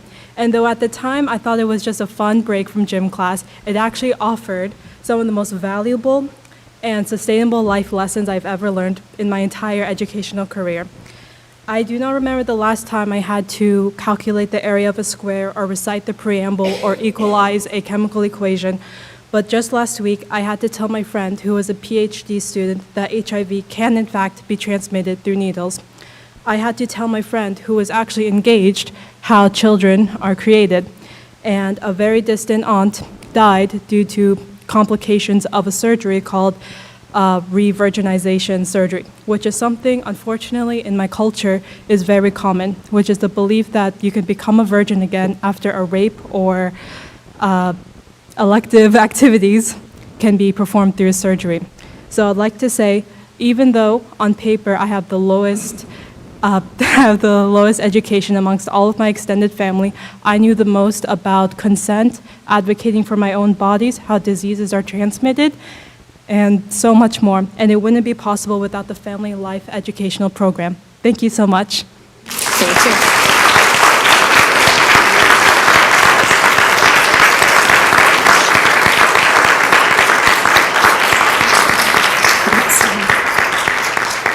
Last call for Natasha 2.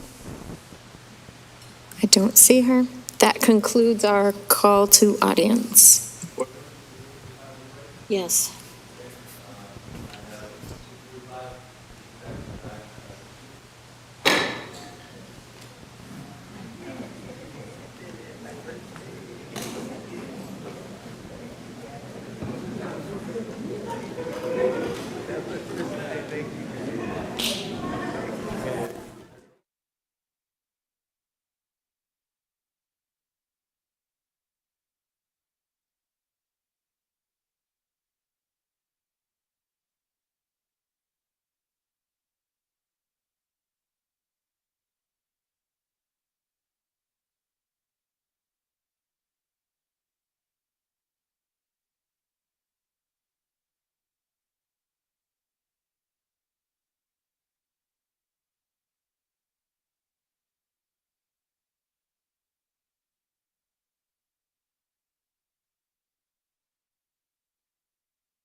right, board members, if you'll make your way back, please, we appreciate it.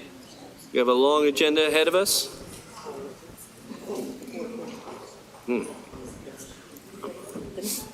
All right. Yes, ma'am. And there was a quick question. We do have 4 board members here, so we can start. We will have a closed session at the end. It's under old business if you renew it. Ms. Walker, if you refresh your thing, it'll show it. She put it on. Okay, we will carry on. Next item of business. We have most of our board members back. Is the consensus items. I would entertain a motion to approve those items. Anyone? Hello? Consensus items? Okay. I'll make a motion that we approve the consensus items. Is there a second? I'll second. Okay. We're moving forward now. Here we go. Give me a minute, that's all. All right. Is there any discussion? Anybody want to pull anything off to discuss? If not, all in favor of approving the consensus items, please signify by saying aye. Aye. Aye. All opposed. Carries 7-0.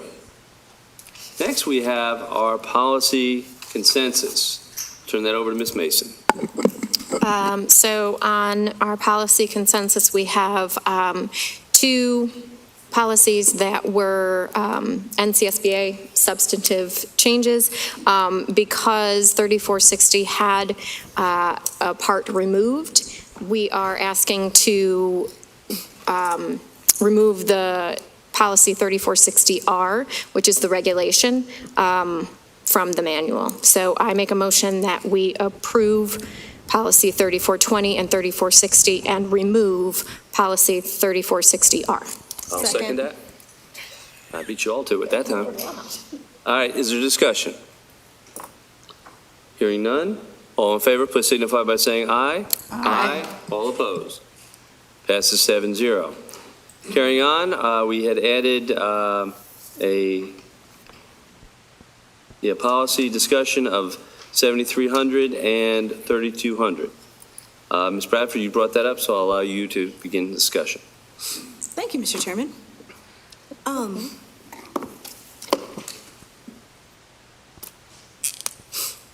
I move to temporarily adopt the changes that you have before you. These language changes to policy 7300, staff responsibilities, and policy 3200, section selection of instructional material. And yeah, I move to adopt, to temporarily adopt them until this board can meet in June if it comes through policy, but temporarily adopt it now because it's an emergency situation, and move it through the process after the fact. Can you share with the board why you feel it's an emergency situation, please? Yes. If people have been paying attention to the news, there are situations all over the country where there is discord, there is racial discord, national discord. We had an incident at UNC Chapel Hill, which I'm surprised some people haven't seen yet, where the American flag was dropped. And it took the interim chancellor to come out with a police escort to put the American flag back up. I have been talking about this policy change now since I think November, and I've been delayed and delayed and delayed and delayed. I could see that this was coming, that we would have a need to strengthen what our policies are, so that if there's any, it's a deterrent. It's just simply a deterrent because of what's going on in the climate right now, with so many people being so divisive, and to be honest, so much anti-American sentiment in our country and in our state. Okay, there is a motion. Is there a second? I'll second. Okay, we have a motion and a second. We'll carry on conversation, discussion. Would someone like to speak against that motion? Mr. McManus. Well, have we had anything that's happened locally that would demand an urgency that we pass a policy, which we've not discussed, I would like to make sure that what we have in place is policies for discipline and expectations, be that with staff and or students, would be the first thing that we would do. I don't want to overreact to something that happened in Chapel Hill. And Chapel Hill's been known for reactions for decades. But we haven't discussed this, and I just don't feel comfortable passing something when we have not had a reason to do it yet. And I think I need to clarify, I believe she said temporary, so it would only But temporary is right now. Okay, yeah. I'm just making sure that I'm everybody against understands it. it's That's temporary. just reacting. To me, that's overreacting right now. We don't have a reason for that. Okay. That's like saying I don't like what somebody said tonight.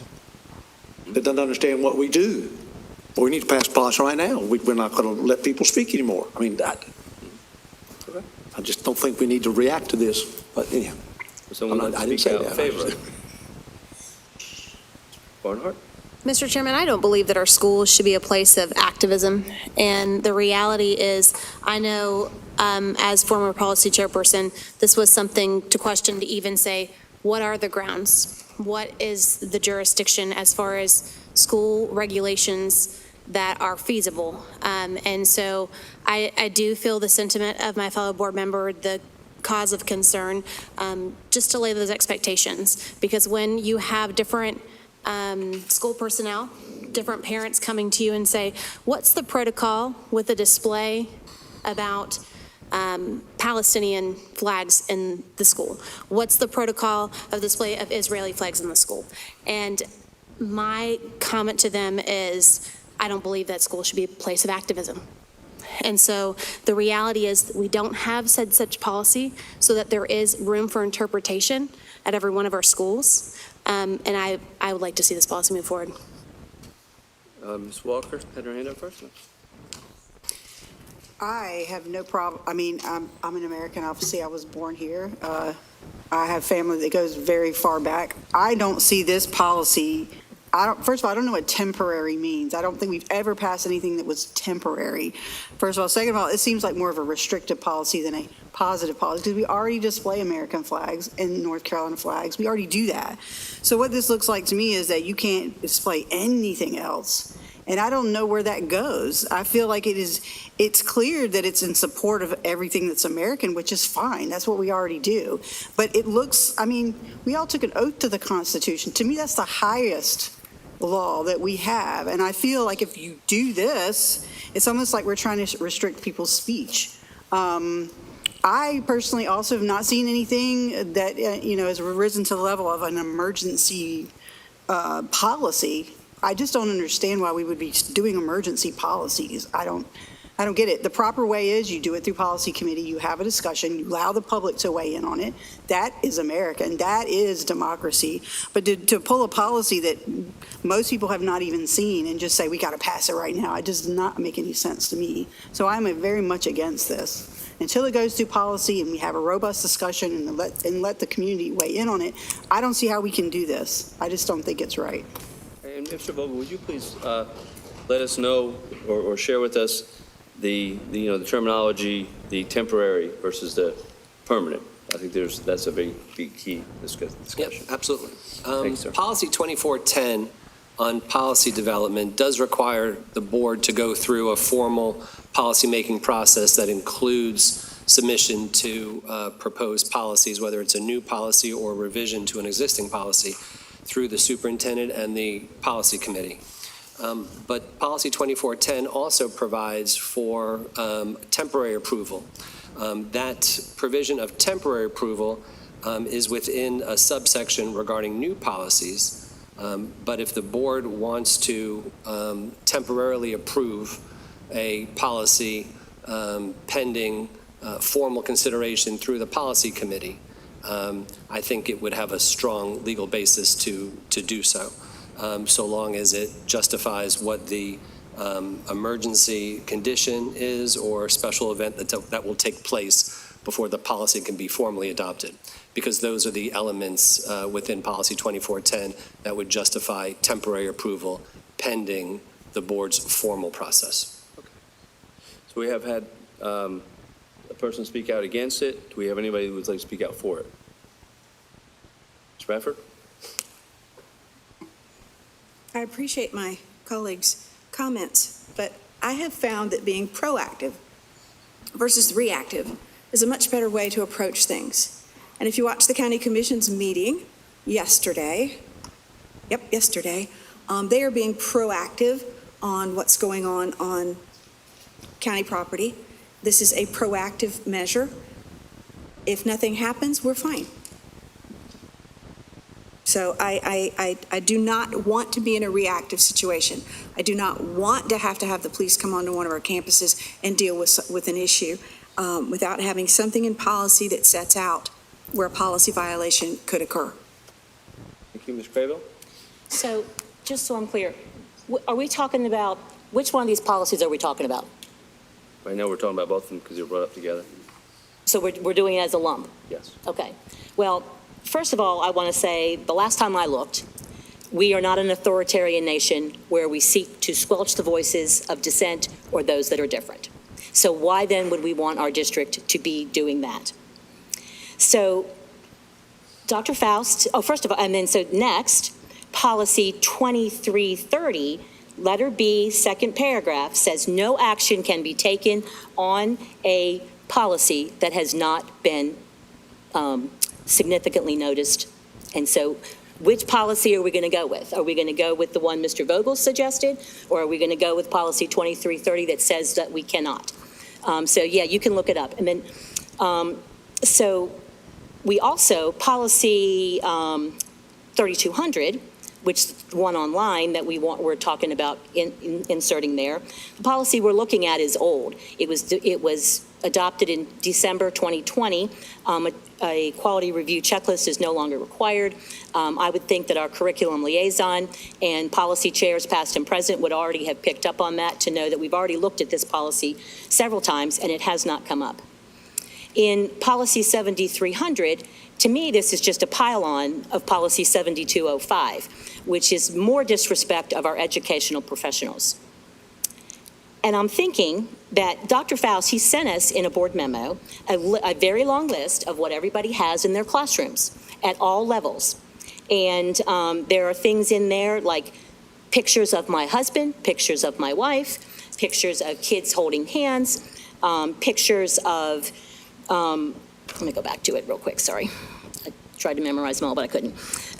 Inspirational quotes, the framed photographs, again, that was in there, the a numbers game, see something, say something, that all these things, see something, say something is not part of our curriculum.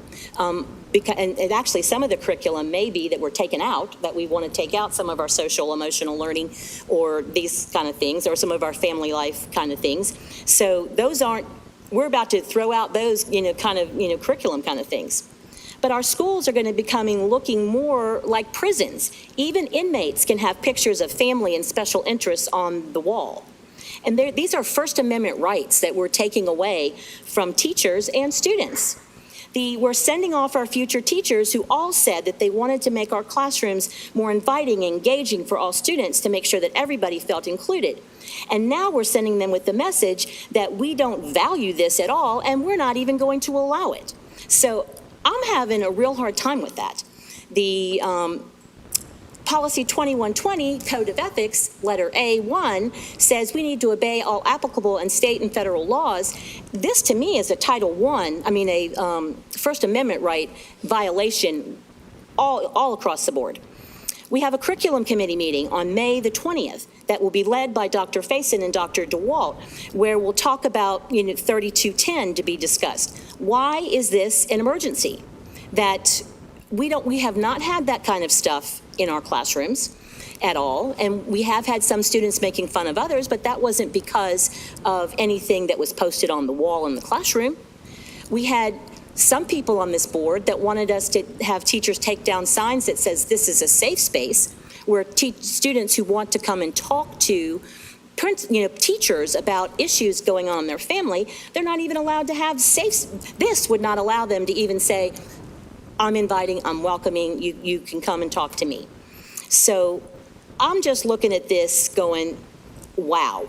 is this how we mold our students? Mold being a word I heard recently at a meeting.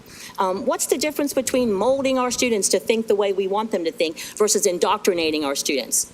So it's just a matter of semantics, and I think this is just another way to impose some people's personal feelings on a lot of different things, and we're piling it on to our educators who we are trying so desperately to keep in the classroom. So this, and then to the last thing, Ms. Bradford had just said, I've been delayed. Well, if you go back and we watch policy committee meetings, I'm not attacking, I thought you were going to gavel me. That policy 5210 has been pulled off the agenda 3 times now. So it's not being delayed by any of us. It's being delayed by Mrs. Bradford. So I just, Okay. thank you. I'm just stating a point. You can go back and watch 3 policy committee meetings and you can see that. So anyway, so let me make sure I have all my notes because I won't get back to be talked to again. Okay. And I would like to make a motion that if we must vote on these, which we're not allowed, we're going to be breaking our own policy, that they be done separately. Okay, I have no problem splitting the vote. That's not a problem. Okay, anybody like to speak for it? Yeah, Mr. Vogel? Well, from what I heard from Ms. Crable, I'm not sure whether that was a motion to amend that, because there's a motion on the table right now. I'm going to take off my motion. I retract it. I retract it. Okay, very good. Not a big deal. Is there anyone else who would like to speak positively about these? No, okay. We have about 2 minutes left in my timing. Would you like to speak one more time, Ms. Walker? Yes, I would. Go ahead, Ms. You Walker. usually get 2 goes at it, right? Yeah, 10 minutes, so yeah. Okay, that's fine. I mean, I just, I'm trying very hard not to be personal, so I really don't mean to, but I feel like this is reactive, but it's reactive to nothing because nothing has been happening. I think this is kind of I feel like it's kind of a back way to just, limiting people's free speech in the classroom, and it bothers me that we're doing it this way. Also, I would like to know, maybe our attorney can answer this, if they have a previous look at this policy before the rest of us did, because I don't think that's fair. I mean, if our attorney's going to know all about what we're doing. Mr. Vogel, do you mind answering that question? Was this shown to you? Mr. Vogel, was this shown to you? Mr. Vogel, if I ask you a question, you please answer it? Well, he's going through me like you're supposed to. You're supposed to go through me. No, he's not a board member. I know, but you're supposed to ask me, so we should go to him. I mean, I am, though. I understand. Can you please answer the question? I would like to know. Yes, please answer the question, Mr. Vogel. Yes, we had a chance to review it and determine it compliant with the First Amendment. So you did, but nobody else did. The public did not get a chance to see this. This is my point. I don't think that's right that we do this when the public, this is what we're supposed to do. This is our job. We're elected by the people. They should have a right to see this too and voice their opinion on it. I don't think it's fair that everybody's seen it, but I haven't seen it. All right, we are at our end of our 10 minutes. At this point, we'll go ahead and vote. And again, please understand that this is, as was brought up, no, we're done with the discussion. I just want to know which policy we're going to violate. Okay, We're again, going to we are violate a done. policy, but which one? You're done. Thank you. Please be quiet. You can't kick me out. I can. No, you can't. We can take a 5-minute recess. Let's take a 5-minute recess. Okay, let's take a 5-minute Let's take a recess. 5-minute recess. You and I need to talk, Ms. Grable. Let's take a 5-minute recess.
Okay, we're back in session. Mr. Vogel, would you please share with the board your interpretation of Ms. Crabill's question about breaking policy. Would you say 2300? I don't remember it down. Which policy are we going to violate? 2300, 2330, where no action can be taken without something being duly noticed? Or which one are we going to, that one? Mr. Vogel, please. Thank you, sir. To repeat, it's our view that if the board chooses to move forward with this, that it do so by only seeking temporary approval of the policy, pending the board's formal approval process that would include consideration by the policy committee and then ultimately approval by the board, full board, if the board so chooses. Temporary approval is a concept that is contemplated within Policy 2410, Policy Development, Adoption, and Review. Admittedly, it appears in the subsection regarding adoption of new policies, and this is a revision of an existing policy, but nonetheless, it's our view that there would be a strong legal position if the board chose to approve this on a temporary basis, temporary approval, pending board full approval through the process, and it would be recommended, and I think we've heard it today, that there be some justification as to why this would constitute an emergency condition or a special event that will take place before formal. Quiet, please. Deputies, if you would please, I need you guys up in this area because we're not going to continue to have talk. Thank you. Mr. Wildebohr? So just to finish my thought, so long as the board on the record states what it believes the emergency condition is or event that will take place before formal approval. Those are the two types of items that justify temporary approval. Again, we are done with our 10 minutes, so at this point we will be voting on accepting Ms. Bradford's motion for 7,300 and 3,200 on a temporary basis. Ms. I asked what temporary means. How long? I believe it would I would go like to modify the motion if she doesn't have one. Ms. Bradford, I believe it would go through policy this month. Is that correct? I never heard of any time frame. Yes. Policy this month and full board vote next month. And the next policy committee meeting is on the 21st, so that's in 2 weeks. It would be in place until the 21st, or until next June's board meeting. Yeah, in June 4th. Okay. Ms. Bowie, please call the roll. Ms. Barnhart? Yes. Ms. Walker? I'm sorry, did you say Ms. Walker? No. Thank you. Ms. Mason? Yes. Mr. McManus? Mr. Wildebohr? Yes. Ms. Craybill? I cannot believe this. No, no, no. And Ms. Bradford? Yes. Passes 4-3. Carrying on with our old business climate survey, Ms. Walker.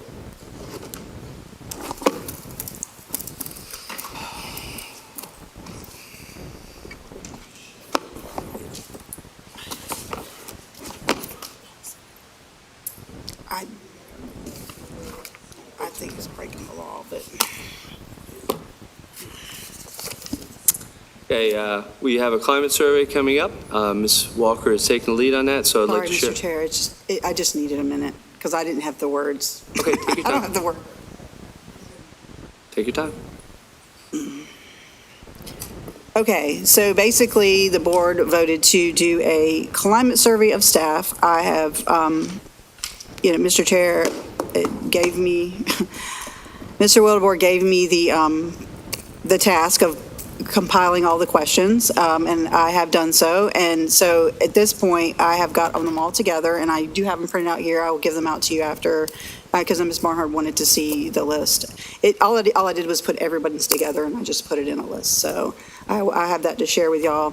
So I am meeting tomorrow via Zoom to discuss how that will roll out. I'm hoping that we do it in the next week. And it is going to be done in coordination with the university. I'm sorry, I'm just thrown off by that last conversation. I apologize. So I don't, The hope is to get it out before, obviously, school gets out. I know we get out in about 3 weeks. I think aside from year-round, I'm not sure how that's coordinated with the year-round schools, but we should be getting out in the next 3 weeks. So we would like for it to be rolled out in the next 3 weeks with all the questions that everybody has submitted and get the results. And I'm going to go ahead and say they probably won't be done by they might be done by the next meeting, but, we want to give people a couple weeks to take it. And by that time, hopefully it'll be June that we'll get it. But if we don't, it will be July. So I apologize. I'm thrown completely off right now. Does anybody have any questions? I see. I was going to say, Ms. Walker, first off, I want to thank you for putting, for doing that. I was kind of compiling, and you said I'll do it for you, so I appreciate you taking off my. I'm happy to help. Questions, Ms. Barnhart? I echo the thanks to you, Ms. Walker, as well. You said you have not compiled them, or you? No, I have. I have. Okay. Yeah. Because prior to going out, I would like for the board to be able to officially approve the survey and see the list of it prior to going out. So I would like to have it done before we leave for the summer, but also I'd like to see the survey before we submit it out. So I thought that was the impression whenever we left this last time.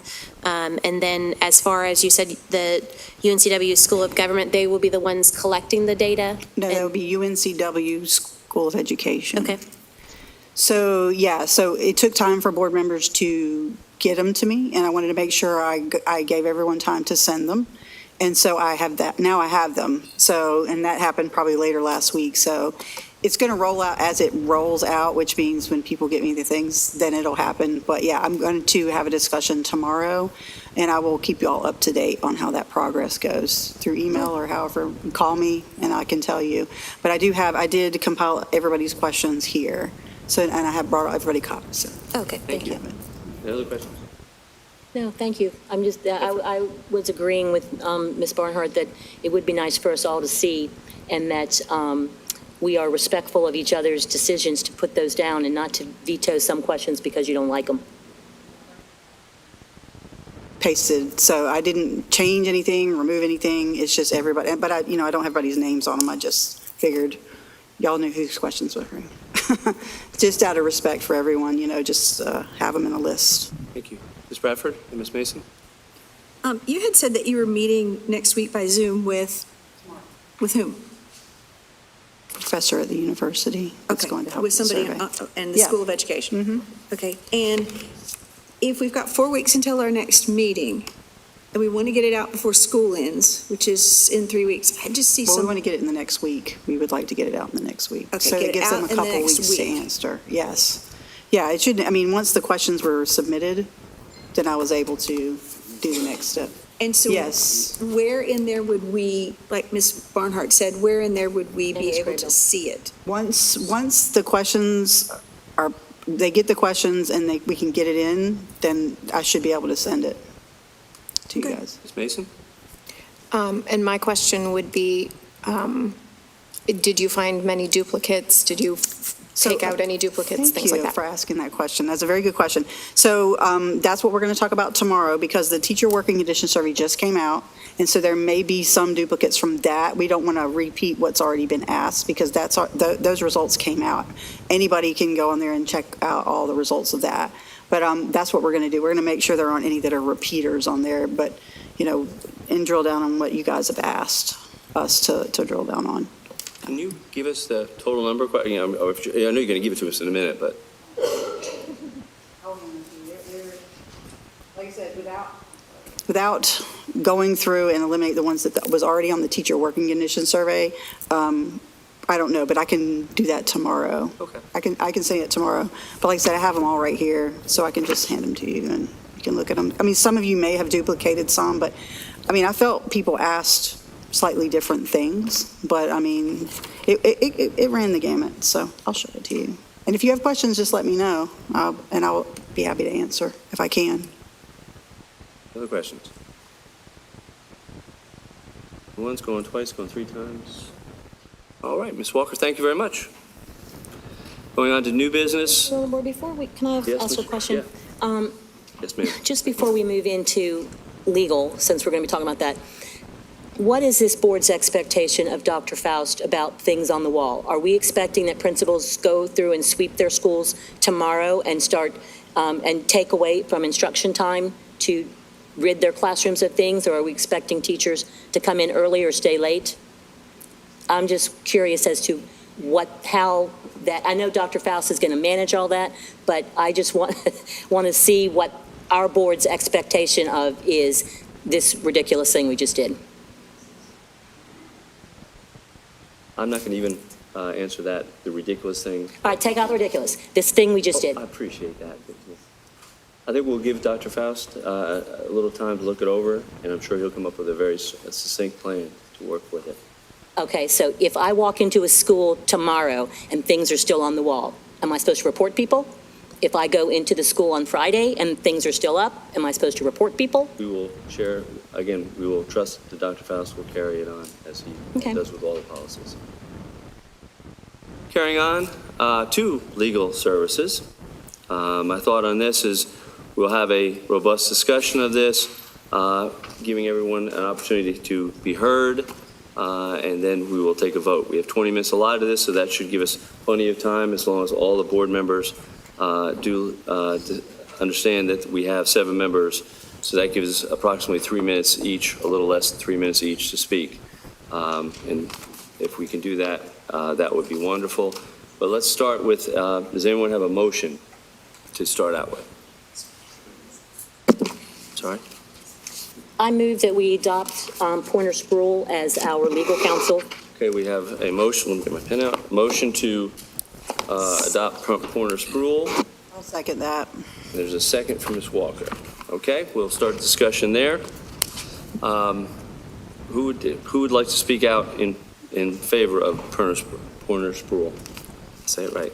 Ms. Walker? Would Ms. Grable, since she made the motion, be the first? I don't care to go first or last. It doesn't matter to me. But I'll go ahead and start. This is my first time to go around.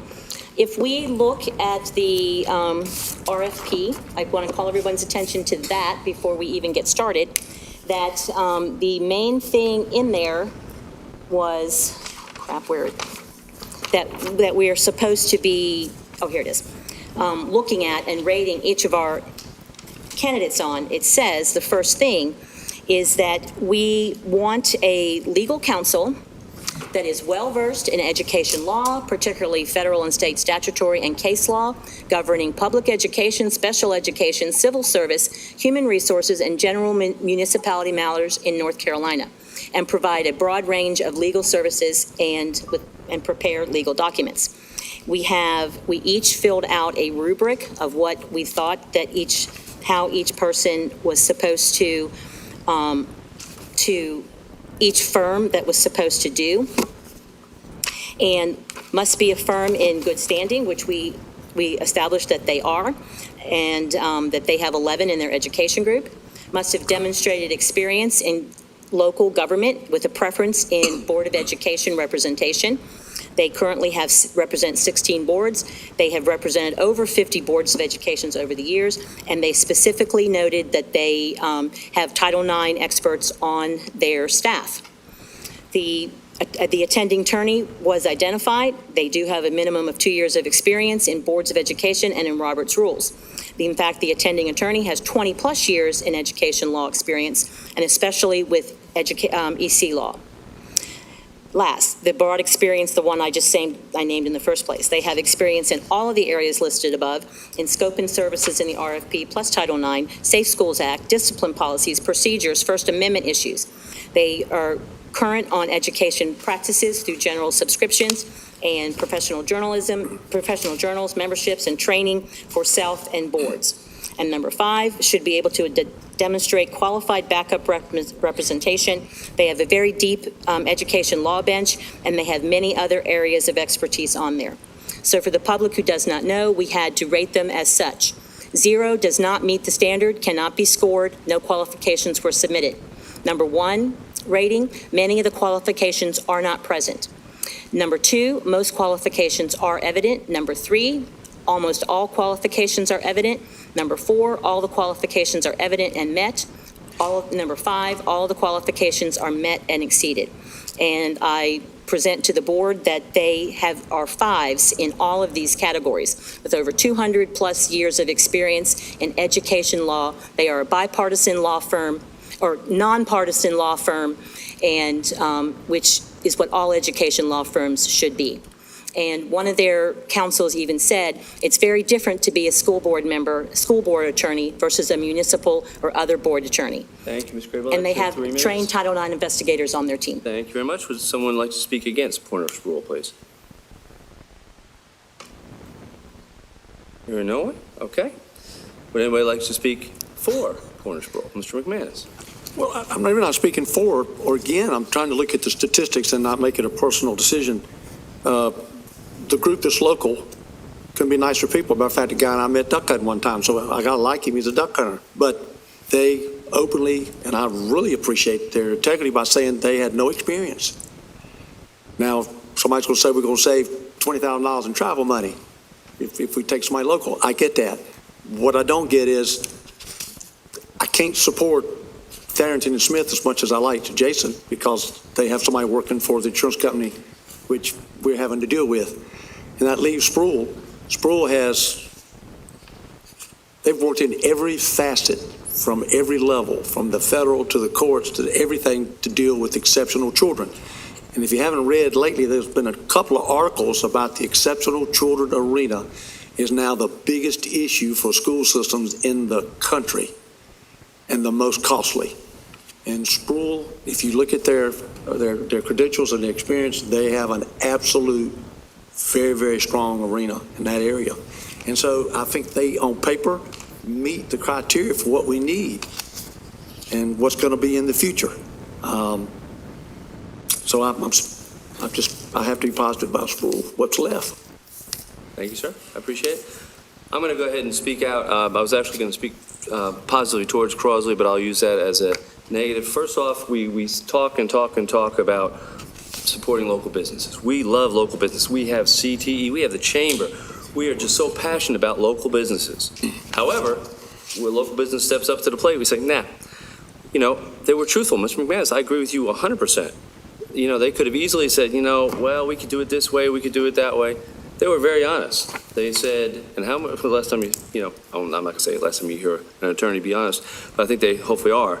But, you know, you think about it, they didn't, you know, go away from their shortcomings. They were honest about it. They said, we already have, which we do. We have a contract signed with both Perner Sproul and with the other sinks to cover special education. So, Mr. McManus, I couldn't agree with you more. I am going to mention that you know, we spend a lot of money right now for attorneys to drive down the road from another jurisdiction to us. And both of these firms would do likewise. You know, I did hear anywhere from $12,000 to $25,000. That's an equal, $25,000 is somewhat equal to our TA's pay. And we talk about we want to save every job we can possibly save. That's $25,000 that we're starting out. You know, I'll say it was partly my fault. I thought we could trust folks. I was asked, Ms. Sutton came to me before, and she was very honest. She said, do you want us to sequester folks and keep them apart so they didn't hear each other's things and we're able to attack, or not, she didn't say attack, but it ended up being, let's see what shortcomings they have so we can attack them when it's our turn to speak. You know, and they went first, so they didn't have that, you know, maybe they would have done that too. I can't say if they would have or would not have. They care about our schools. I mean, they couldn't have said that enough. We have kids in your schools. We've had students in your schools. We're a local firm. You know, I just can't see how we can, as a board, say how important it is. We talked about what the Chamber did for us. You know, the Chamber of Commerce of our local businesses. You know, and I'll close my little section because I'm just about out of time. But, you know, if we value local businesses and one steps up to help out, what do we say? We want corporate America, or we want to buy local? So that's my thoughts on that. Anyone else like to speak? I would like to speak. Ms. Walker? Oh, yeah, anybody like to speak first? I haven't spoke yet, so. Oh, I thought you did. I'm sorry. Nope, you just seconded it. I'm sorry. Yes, you did. You're right. My mistake. Go ahead. Okay. we had a rubric, again, that we set that clearly outlined what we were looking for, and we all scored them. Pointer Sproul is absolutely qualified. They don't have a history with us like other firms do, and that is what we need. I'm looking at the scores that we all gave, and they're at the top. The other firm, as nice as they are, as local as they are, and I'm not saying anything negative about them personally, they even say they are not qualified in education law, and that is what we asked for. So I might like them all day long, even though I don't know them and they're our neighbors. I just don't think they're qualified for what we need. And if we are being serious with intention about what we need for this district, we will pick the firm that is the most qualified to serve us in every capacity. And I'm looking at our scores, and Crossley did not get the highest. They were the lowest. And Pointer Sproul was near the top. So I hope we do not choose a law firm that will not serve us the best, because that's what I care about. It's nothing personal to me. I just think that if we're doing our jobs, we're picking the ones that are most qualified, period. Anybody like to speak first time? Or we're going to anybody second time? Go ahead. Ms. Barnhart? Thank you, Mr. Chairman. I think I spoke up about this a few months ago, where the area of concern was special education. Our policy allows us to utilize different area of expertise in the event that we choose to do so as a board. And so a few months ago, we did that. The reality is, looking and being told things in closed session, we have personnel, we have bonds and forfeitures, we have special education, and then we have someone who gets to sit up here on the dais and help educate us whenever we are not in the right order of Robert's rules. So the different facets of what law firms do for us and the capability of the attorney, I think for the third firm, which is the local firm, the biggest area of my own personal concern is special education. This board has also agreed with me because we have a specified special education lawyer. So where my area of concern is still remains, and we also have provided an answer. I think the chairman brings up a good point about looking at the dollar amount. I mean, that was why we opened up a year ago looking for different legal services to begin with, was looking at ways for us to save money for the district. I would still like to do that. Thank you. Mr. McManus? Well, two things. One, has anyone, I haven't, asked Ms. Farnham, with her background and her experience, who she thinks would be best suited to deal with the exceptionality arena, but you don't want her to, so okay, that's out. Number two, would you like to share with the public? And I know you're going to say no, but to call, I want somebody to, do you want to share how much we spent with lawyers this year, particularly in the exceptional arena?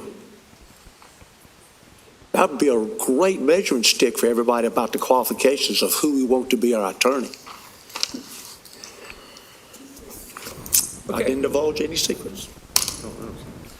All right, we have a motion and a second. Ms. Crable, would you like to speak again? I do.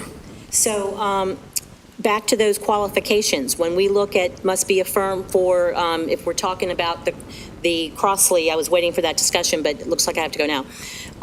Yes, they are all in good standing with some questionable history. They must have demonstrated experience in local government with a preference in Board of Education. They said that they have many years of experience in local governments, but did not tell us how many and who they were. No Board of Education spirit.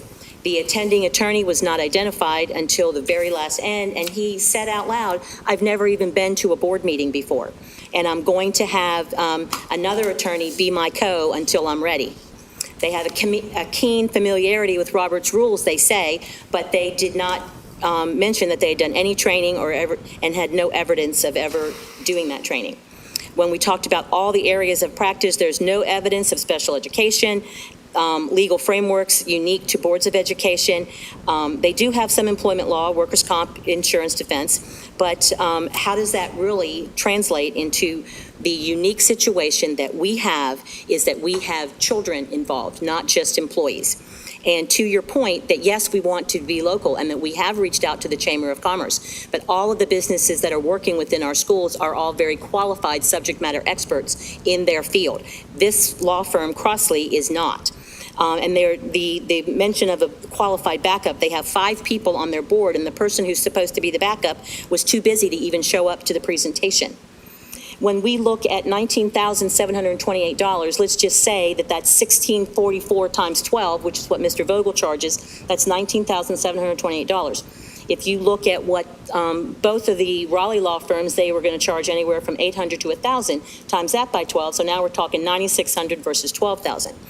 We have a multi-million-dollar budget, and we are going to quibble over $20,000 of travel expenses at the expense of putting our school system in jeopardy. Our board has many discussions in closed sessions that probably should be an open session. We need a lawyer who's going to bring us back in and talk to that so that the public has access to the business of the board that they are entitled to hear. How are we going to ensure that the due process for students' privacy rights, student records and student discipline, Title IX complaints and resolutions? I don't believe that Crossley can manage all of that. We're going to have to pay even more money to bring them up to speed on just what education law is, so they know that they're not qualified to handle it, and then we got to go out and find people to do that and bring them up to speed. And then do we need a lawyer that knows the law on custody matters and parental rights? Crossley definitely doesn't have any of that. And if we look at our consolidated matrix, and if we are all data-driven, which we say that we are, we had 84% of people picked Tharrington Smith by their ratings, if they were truthful. We had 67% picked Crossley. That's not even 2/3. It's 3 minutes. Thank you. Thank you. All right. At this point, we are going to go ahead and vote. The vote in front of us is for Perner Spruill. Ms. Bowie, would you please call the roll? Ms. Barnhart? No. Ms. Walker? Yes. Ms. Mason? No. Mr. McManus? Yes. Mr. Wildebohr? No. Ms. Craybill? Yes. And Ms. Bradford? No. That's defeated 4-3. I would entertain another motion. Mr. Chairman, I make a motion that we work with the Crosby, I'm going to mess up the name, Crosby McIntosh firm with the adjusted values as followed. The partner rate, which is split the difference between Tharrington Smith and Pointer Spruill, to be $250 per hour.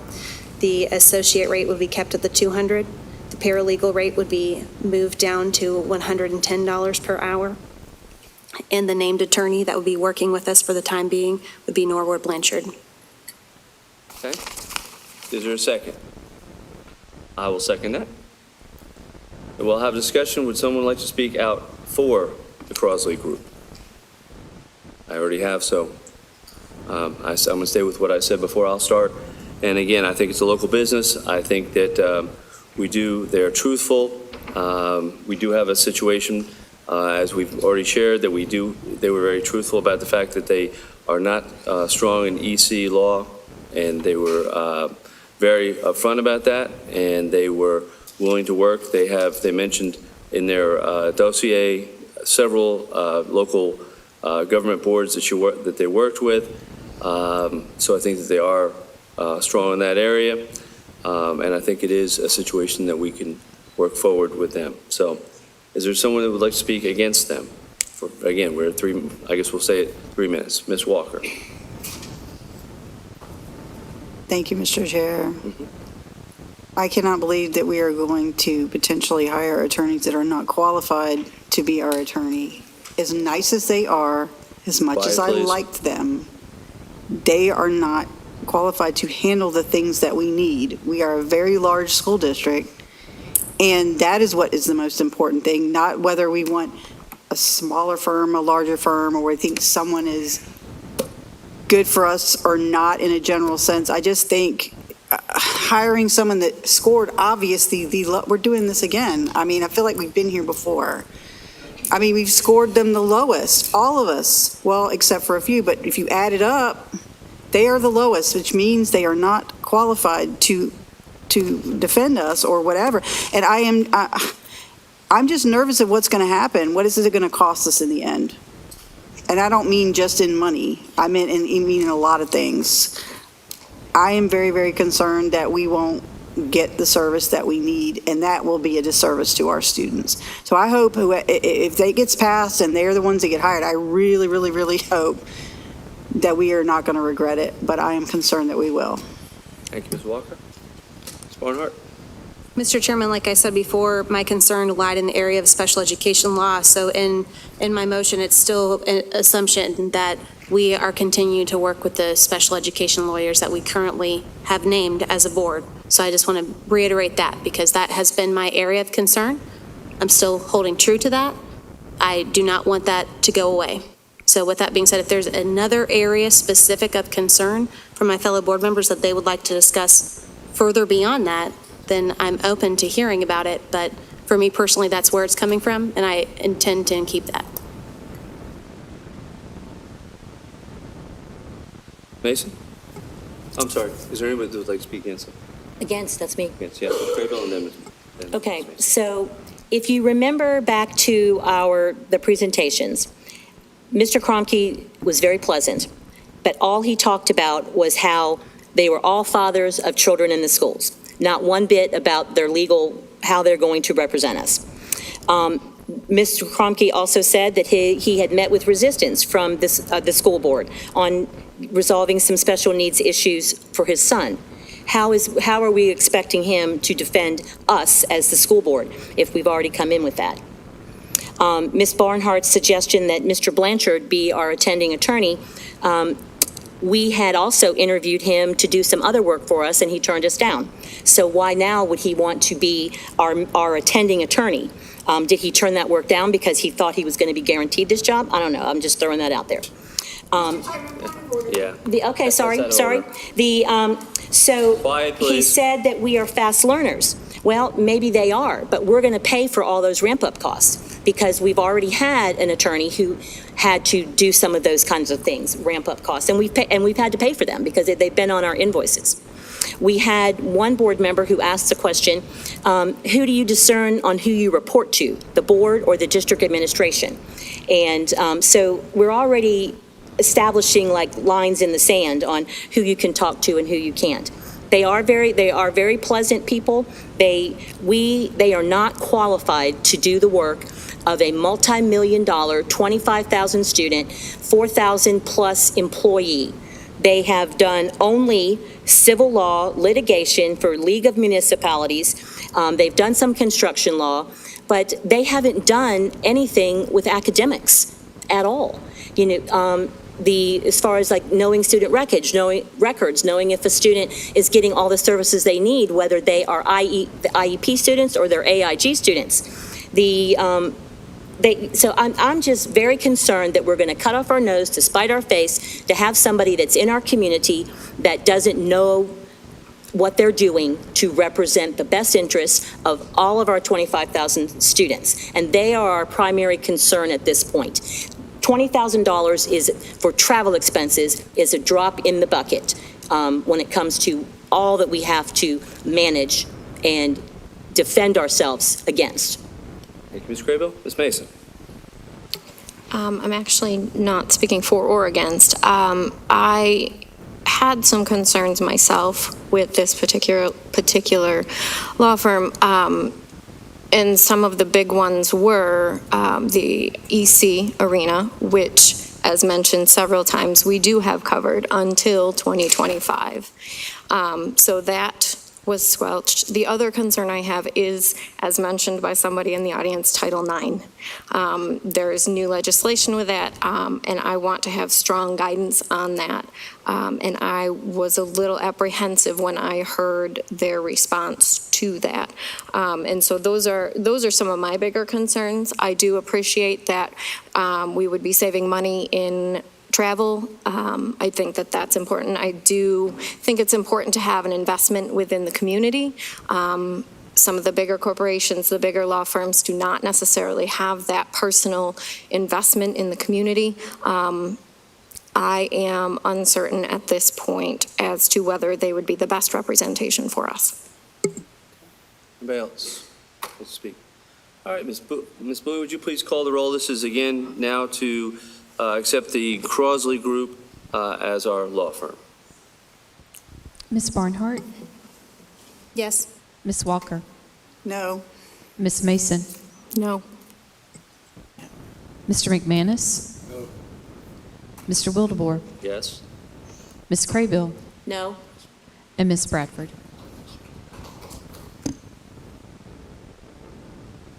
No. Okay, that's defeated. We will carry on with another motion. Mr. Chair, I move that we Ms. Bradford. continue with our current law firm, who is qualified. And at the same time, I would like to point out that we have policy against board members vilifying, character assassinating vendors. And if we continue to do that, I'm going to insist that we enforce our policies. We cannot vilify this local law firm. We need to stop vilifying anybody. It's out of order. It doesn't abide by Robert's Rules of Order. So I'm making a motion that we continue with our current law firm. We have a motion to continue with Vogel Law Firm. Is there a second? Can I amend that? You may. I would like to, if it's okay, add that we would put out another RFPQ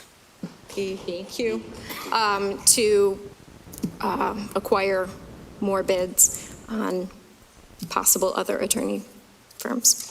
Can you put a time stipulation on that, please? The next 2 months and the next week? Immediately. Immediately. Immediately, okay. Thank you. Okay. Are you in favor of that amendment? Okay. Well, is there a second on, so are you seconding hers and then amending it? I'm confused here. Okay, all right. He doesn't have to second No, hers to that's do an right. So, amendment. is there a second on Ms. Mason's amendment? Let's go to that first. Well, we're going to have a discussion after. We need a second somewhere. I need a second somewhere. So Ms. Mason's motion is to amend Ms. Bradford's motion to continue with the Vogel Law Firm and put out another RF. Is it P or Q? P, thank you. P. Is there a second to Ms. Mason's motion? Ms. Chair, was there a second on Ms. Bradford's motion? I didn't hear the second. There was a second on hers? I didn't hear it. I don't know if it was there a second. I thought that Melissa had started. Did you?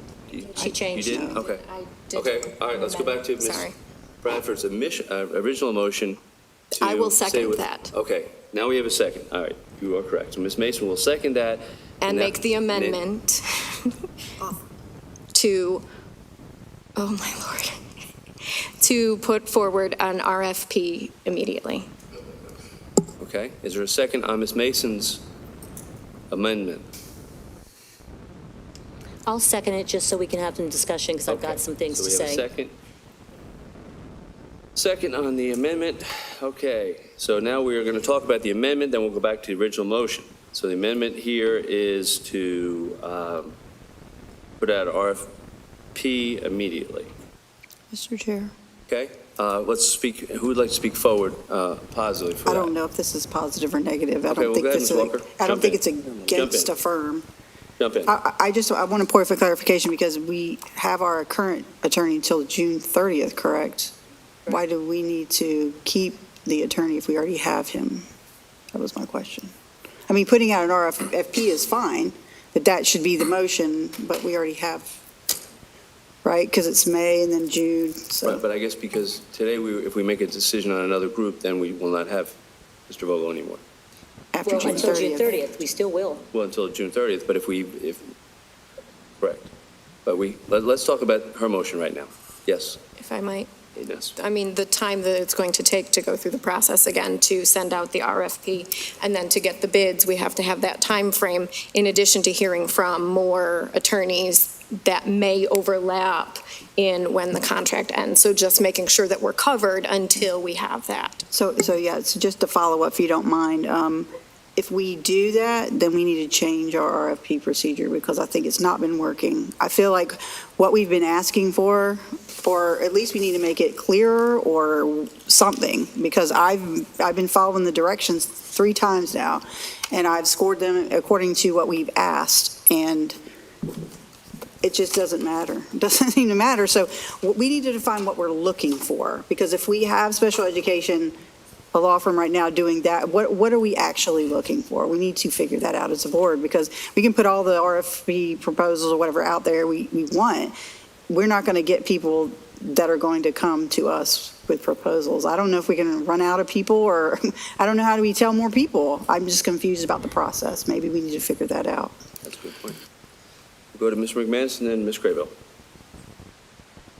It's not funny, but it's interesting that I predicted this from the very beginning, that we would get to this moment when somebody would say, well, let's start over again so we can keep Mr. Vogel. We gave weight to each attorney. Anthony Smith actually turned out to be first. Sproul was second, and the local group was last considerably. We went through the motions. An attorney for a school board is absolutely one of the most single important. It's got to be a part of this. We've done the process. I'm upset, but I'm handling it so I don't lose my cool. This is nothing but a ploy to start over again to keep Mr. Vogel.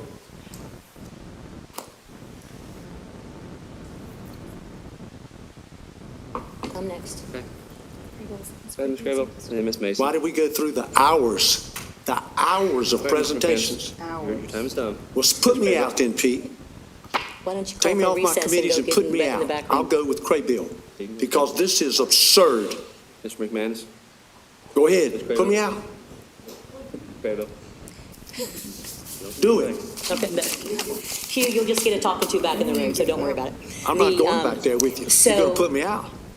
I believe that this is a disingenuous attempt to make it look like we're going through all the right things because we believe in getting the right counsel, and all it's doing is coming back to another council that has not served our needs. If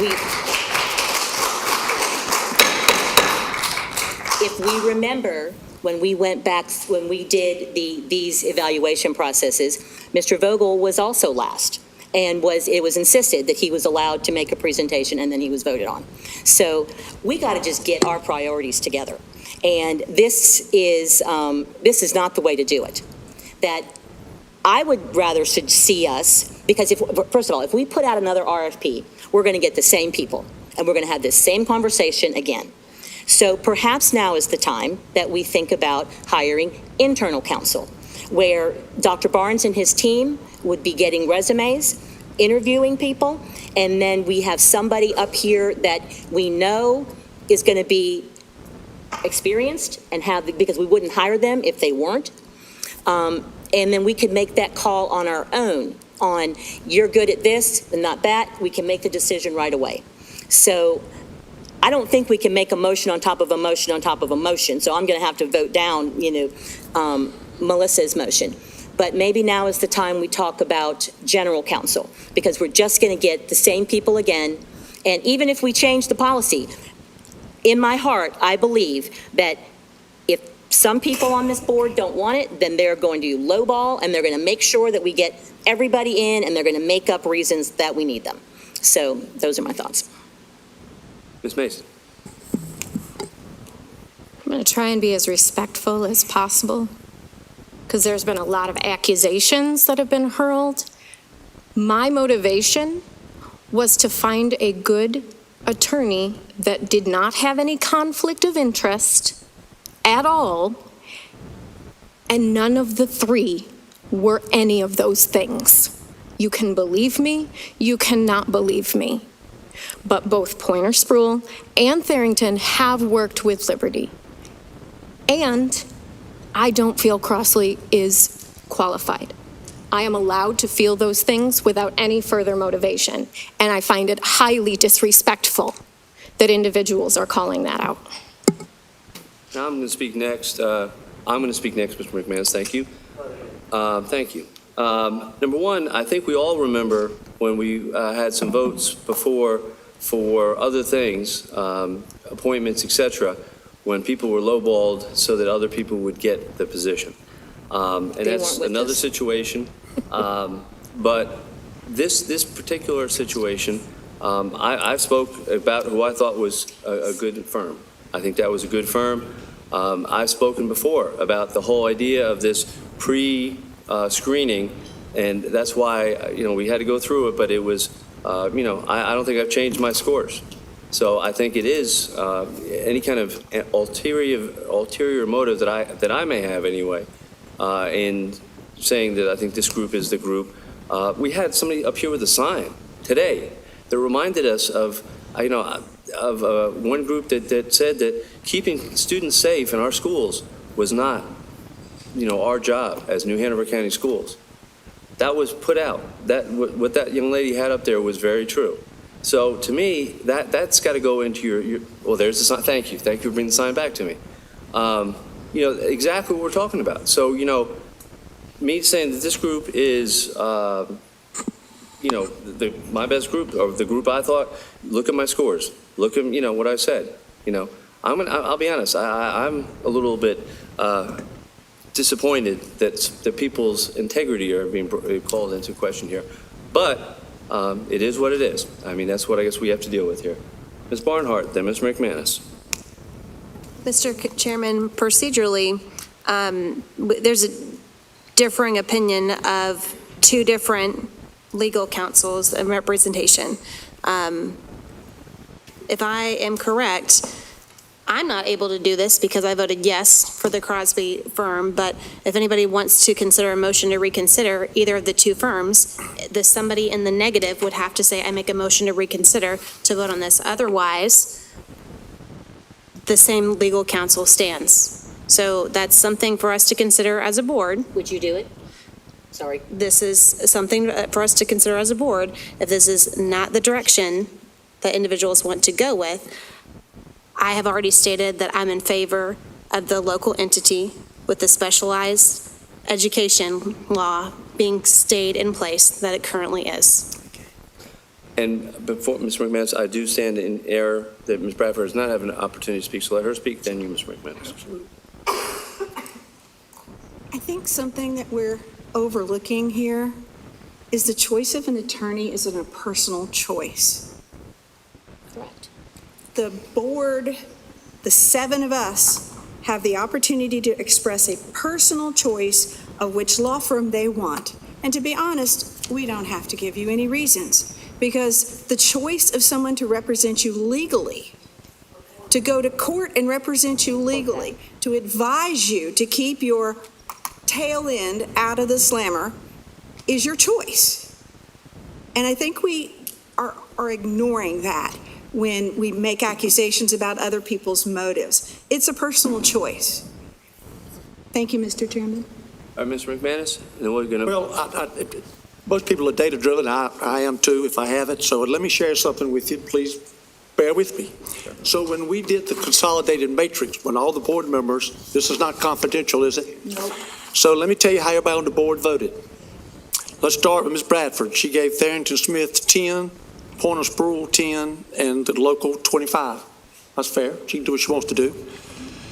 Ms. Mason gave Tharrington and Smith 21, Pointer Spruill 20, and she gave the local 18. So that's why I'm surprised. Mr. Wildeboer gave Tharrington and Smith 21, and then Pointer Spruill 18, and Crossley 23. So you did. You're the only one who gave them more votes, other than myself. And Barnhart, 20 for Tharrington Smith, 19 for Pointer, 18 for Crossley. So why is it not fair for me to be suspect when each one of you who want to change, you voted against? You absolutely, here's proof that you're not being totally right in what you're saying. I just sheet of paper, they voted against it. Now they want it. I mean, what do we do? What do we do this for? What are these exercises for? Mr. McManus, can I? But the intent was there. Can you read my score again, please? No, you were the one that you voted for So first. you just said all three of us did, so I didn't. You're the only one that voted for Crossley, that gave him the highest score, that's what I'm saying. Okay, so I did. So that's written. Thank you. All right, let's go ahead, and we are running out of time here, so let's go ahead and vote on the amendment here, which, again, please, Ms. Mason, would you remind us of your amendment? To continue with council, current council, and put out an RFP immediately. Okay. Ms. Bowie, would you please call the roll? I'm sorry, for clarification, are we voting on the amendment first, which was to add the RFP? And then Yes. it will go to the original motion, which is to continue with council. So we're voting on whether or not we're putting out another RFP. Yes, that was the Okay. original motion, Yes. her original motion. Amended motion. Be a separate I just don't understand why they're confused, because one motion is, I'm not trying to be funny here, I'm just like, I feel like, to Ms. Barnard's point, we're voting on doing an RFP, why can't we just have that as a standalone motion? Maybe because we already have current council till the end of June, and I understand doing an RFP, and that's fine. I just don't know why we're doing it on top of each other. You think it'll go past June 30th? Is that the suggestion? I'm curious, because if it is, then we have to re-sign, or, if it's going to go past. Let's ask Ms. Sutton. Ms. Sutton, how long would it typically take to put out an RFP We usually like to give ourselves at least 2 months. 2 months. That's why we started so early, So because it'll then go we have past time June to 30th. leave the RFP out, to give people time to respond, and then to go through the evaluation process. Okay, there you go. Mr. Willibourn? Ms. Graybill. So, do we even know if Mr. Vogel wants to continue on? He didn't put in an application in the RFP, and so we didn't have a chance to hear from him again, to even consider him in that. So, does he even want to? And he didn't apply. Vogel, would you like to answer that, please? It would be an honor to continue to represent the school board, and even if we didn't have this circumstance, a lawyer will continue to represent his client and not leave his client high and dry. Okay, thank you, sir. So, Ms. Bowie, would you please call the roll? This is again for the amendment, and then we'll go back to the main motion. Ms. Barnhart, No. Ms. Walker, No. Ms. Mason, Yes. Mr. McManus, Mr. Wildebohr, Yes. Ms. Craybill, No. and Ms. Bradford.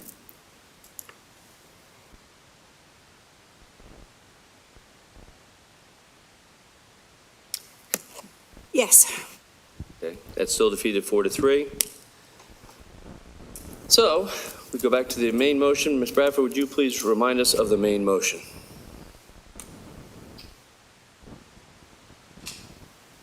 I moved that we continue with our current legal counsel as an extension, and I will, You can't change your motion unless you tell us. Yeah.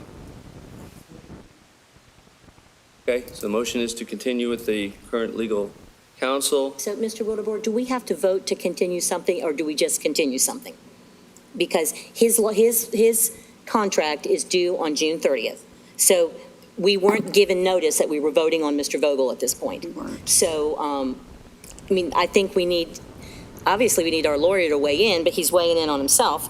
So, do we have to even make that motion to continue what we do that all the time in policy. We are not making a change, so we don't move it forward.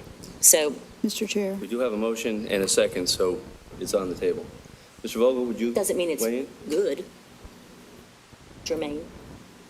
The board can make a motion, even if it's something it doesn't have to do. It can make a motion. Okay. And a motion has been made and seconded. Ms. Bowie, would you please call the roll? Ms. Barnhart, Yes. Ms. Walker, No. Ms. Mason, Yes. Mr. McManus, Mr. Wildebohr, Yes. Ms. Craybill, No. and Ms. Bradford. yes. Mr. Woodable, I'd like to make another motion, please. Passes 4-3. Just do it. Just do the motion. Yes, ma'am? I'd like to make a motion that we, while we're keeping Mr. Vogel until June 30th, that we search for a in-house legal counsel. Okay, there's a motion. Since we're talking about legal services, it would be Jermaine. Is there a second? Second.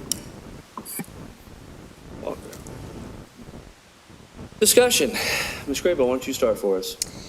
So we can't seem to agree on what the qualifications are for legal counsel to adequately and appropriately represent us.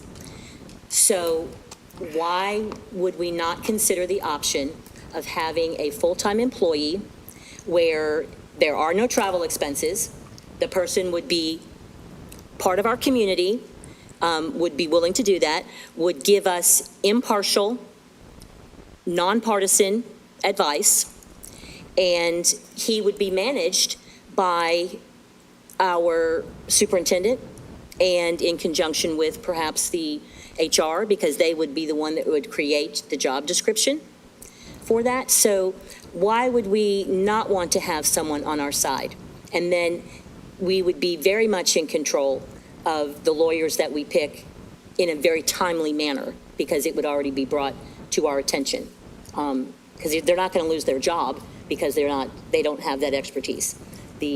So I think it makes sense to have someone on our staff. Okay. Is there someone that would like to speak against in-house counsel? Ms. Bradford?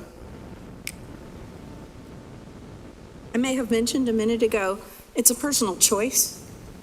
And when we have a law firm that we choose to represent us, if the majority of the board decides they want to make a change, then we have policy and procedure for that. If we hire a year-round lawyer, they're on the payroll, they get benefits, and to fire them is going to be almost impossible. I am totally and absolutely against it. And if you remember, way back when Mr. Vogel first spoke to us, staff told us that they were not in favor of that budgetarily or whatever reason they gave. This is a personal choice of who you want to represent you as your legal counsel. I don't want HR making that choice for me. I don't want anyone else making that choice for me. I want to cast my vote, and here we are. Okay. Anybody else like to speak for it? Ms. Walker? Yeah. Yeah, she didn't hear. Thank you. I feel like we've come to an impasse because we have had, like I said, we've gone through this already, and it feels, and now we've just had a vote to keep the council we already have currently. It doesn't expire until the end of June. I didn't think we had to approve ourselves for things we've already done. I mean, if we were going to vote on that, we could have done that in the end of June to do an extension or whatever. But we weirdly just voted to keep somebody we already have. I'm confused. So I, as a person that's I'm busy just like everybody else, and I have had to do this process twice now, which I feel for nothing. So if we're going to go forward, we need to be intentional about what we need and what we're looking for.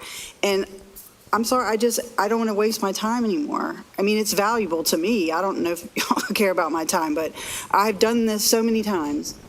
And I am trying to understand what we are trying to find here for our attorney. Do we trust to do the education law, the special, whatever we need to decide it. For right now, the only thing that I feel is on the table is hiring somebody to be in-house that checks all the boxes that a lot of board members have said, local, part of the community. I mean, I just don't know what else to do unless we had an RFP thrown out, but it was attached to an extension. I wasn't against doing another thing, but I just feel like if we're going to do this, can we please have parameters and follow them? Because I'm looking at the scores and it said we scored them on their qualifications, but I don't feel like we all did that. And so I don't know. It needs to be, we need to do it with fidelity, and we need to do it and promise each other that when we look at it, we're looking for certain characteristics, or we change the process either way. I'm tired of doing the same thing over and over again because I feel like it's a waste of time. So that is why I seconded Ms. Crable's motion, and unless somebody has a better idea, I don't know how we go forward, because we clearly have a contract ending. So I just want to remind everyone we have about 50 minutes left in our time. We do have a closed session that we do have to get to. We're already over by an hour, But we only had 20 minutes allotted to this. I know, that's. Yeah. Yeah. So, well, exactly. My question is, where do the questions come from that we fill it out? Is it pulled from the RFP, or are they questions that we can adjust, adapt, so that we're covering for our evaluation of the law firms, so that we're covering all of the concerns that we have heard and seen come up? Is it possible to change the questions? Ms. Sutton?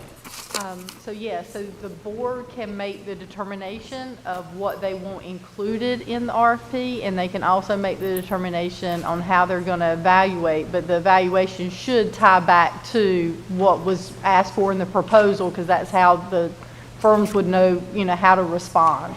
But yeah, so the RFP that we used is a template that the state puts out, and we have tweaked it a little bit in the past, and we've continued with that format, but certainly the board can make adjustments to that. We do have a motion, and again, we are... Mr. Wildebohr, have I spoken twice? I don't think I have on this one. No, but we also are running out of time. I know, but I want to make this statement to us as well, is that in response to another board member's comment that we don't have to tell the public our reasons for how we vote, we are elected officials and we do. We are accountable to them, and we are accountable to say why we made the decisions that we have. And so, and I asked for, but we didn't get I would like to see each one of our personal evaluation so that we can kind of see and help. I mean, if we'd had those ahead of time, like I wrote down all my notes on why I gave the number that I did. And it might help us if we could see how each other evaluated letter number 2 or number 3. It might help facilitate the conversation, because we may be seeing the same thing in a lot of on a lot of these characteristics. And if somebody's seeing something glaring, then that would be, so that's a matter of public record too. So, anybody can see whether we choose to say them out loud. Anybody's going to be able to see those. So I just wanted to bring that out. And then also that if our board attorney is in-house, then we have to follow the same sort of rules about talking to an employee. And we will lose, some of us will lose our intimate relationship, perhaps, with legal counsel. I mean, you get to, because you're our board chair, and it says it straight out there. None of the rest of us have any of that unless you choose to give it to us. So it doesn't matter whether they're an employee or legal counsel, but we'll have different policies that we have to follow, which I think would be a good thing. Bradford, and then we'll... One second. I would like to remind the board and the audience that there are 3 open seats on this board in November. You will be able to vote for new board members. That is not germane to this discussion. Point of order. Point of order, Mr. Wildebohr. Point of order. Okay, there is a point of order been brought forward. In 6 months, we'll have a Point new... of order, Gavel, take her back. And I do find that is in order. So let's vote. Thank you. Ms. Bowie? This is, again, Ms. Crable, refresh your memory. That we seek to hire in-house counsel. Ms. Bowie? Ms. Barnhart. No. Ms. Walker. Yes. Ms. Mason. No. Mr. McManus. Yes. Mr. Wildebohr. No. Ms. Craybill. Yes. And Ms. Bradford. No. Okay, that ends our legal discussion. We're going to carry on with our Title IX discussion. Mr. Vogel. Okay, thank you, Mr. Chair. This is really going to be more of an announcement than a discussion, even though it's under new business. I'm not suggesting a vote or anything. I just wanted, Mr. Chairman, at your suggestion, wanted to let the board know and for the listening and attending public know that on April 19th, the Education Department issued new Title IX regulations. These are federal regulations issued by the federal government. Title IX is a statute that prohibits sex discrimination in education programs. These regulations focus primarily on the response that a school district or university or the recipient of federal funds needs to make to reports of sexual harassment and sexual assault. It also deals with your basic sex discrimination that does not involve harassment or assault. For the school board, and this is something that I'll be advising you in closed session, there are various changes that will ultimately have to be made to procedures and how the school district processes reports of sex discrimination. And maybe the item that's in these regulations that is getting the most attention is the fact that for the first time, the regulations would define sex discrimination to include, among other things, discrimination on the basis of sexual orientation and gender identity. And that is a first for federal regulations. And that's something that I'll be talking to the board about and providing advice about. These regulations go into effect on August 1st unless a court blocks the effectiveness of the regulations. And I mention that because there have been several lawsuits that were filed last week seeking to block the effectiveness of the regulations. How that litigation, proceeds remains to be seen. Several lawsuits in several different federal courts in several different states involving states and organizations. Quiet, please. But between now and then, we have a final regulation that goes into effect on August 1st, and I just wanted the board to know that that was the case, because this is a very important regulation. And we'll have questions and answers in closed session, correct? Precisely, yeah, be happy to answer. Okay. So I attended a workshop put on by ATICS, which is the Association of Title IX Associates, and nothing in this new policy, these new regulations, warrants closed session discussion, because what we're going to have to do is and this is where I am thinking that this is one of those things that the public has the right to know what those changes are in there, and they really are talking about a lot of administrative changes to our policy. So we shouldn't be talking about policy things in closed session. We should be talking about them out here. And I'm not even certain that, and I don't know this, but has our legal counsel talked with our Title IX coordinator about this kind of thing? And I think we should be having him present. Now, I know his supervisor is sitting right over there, but his supervisor did not attend this training.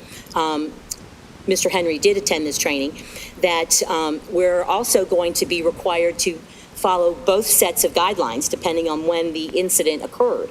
So we're going to have to follow what was in place in 2020, and if appropriate, we will follow what's in, when appropriate, and we'll have to follow others in 2024. So it's my understanding from this that there is nothing that we're going to hear in that room that can't be said out here, because it's not talking about, he's not going, unless he wants to give us guidance that says, hold off, don't do these until we get the final rule, then he can tell us that in closed session if he wants.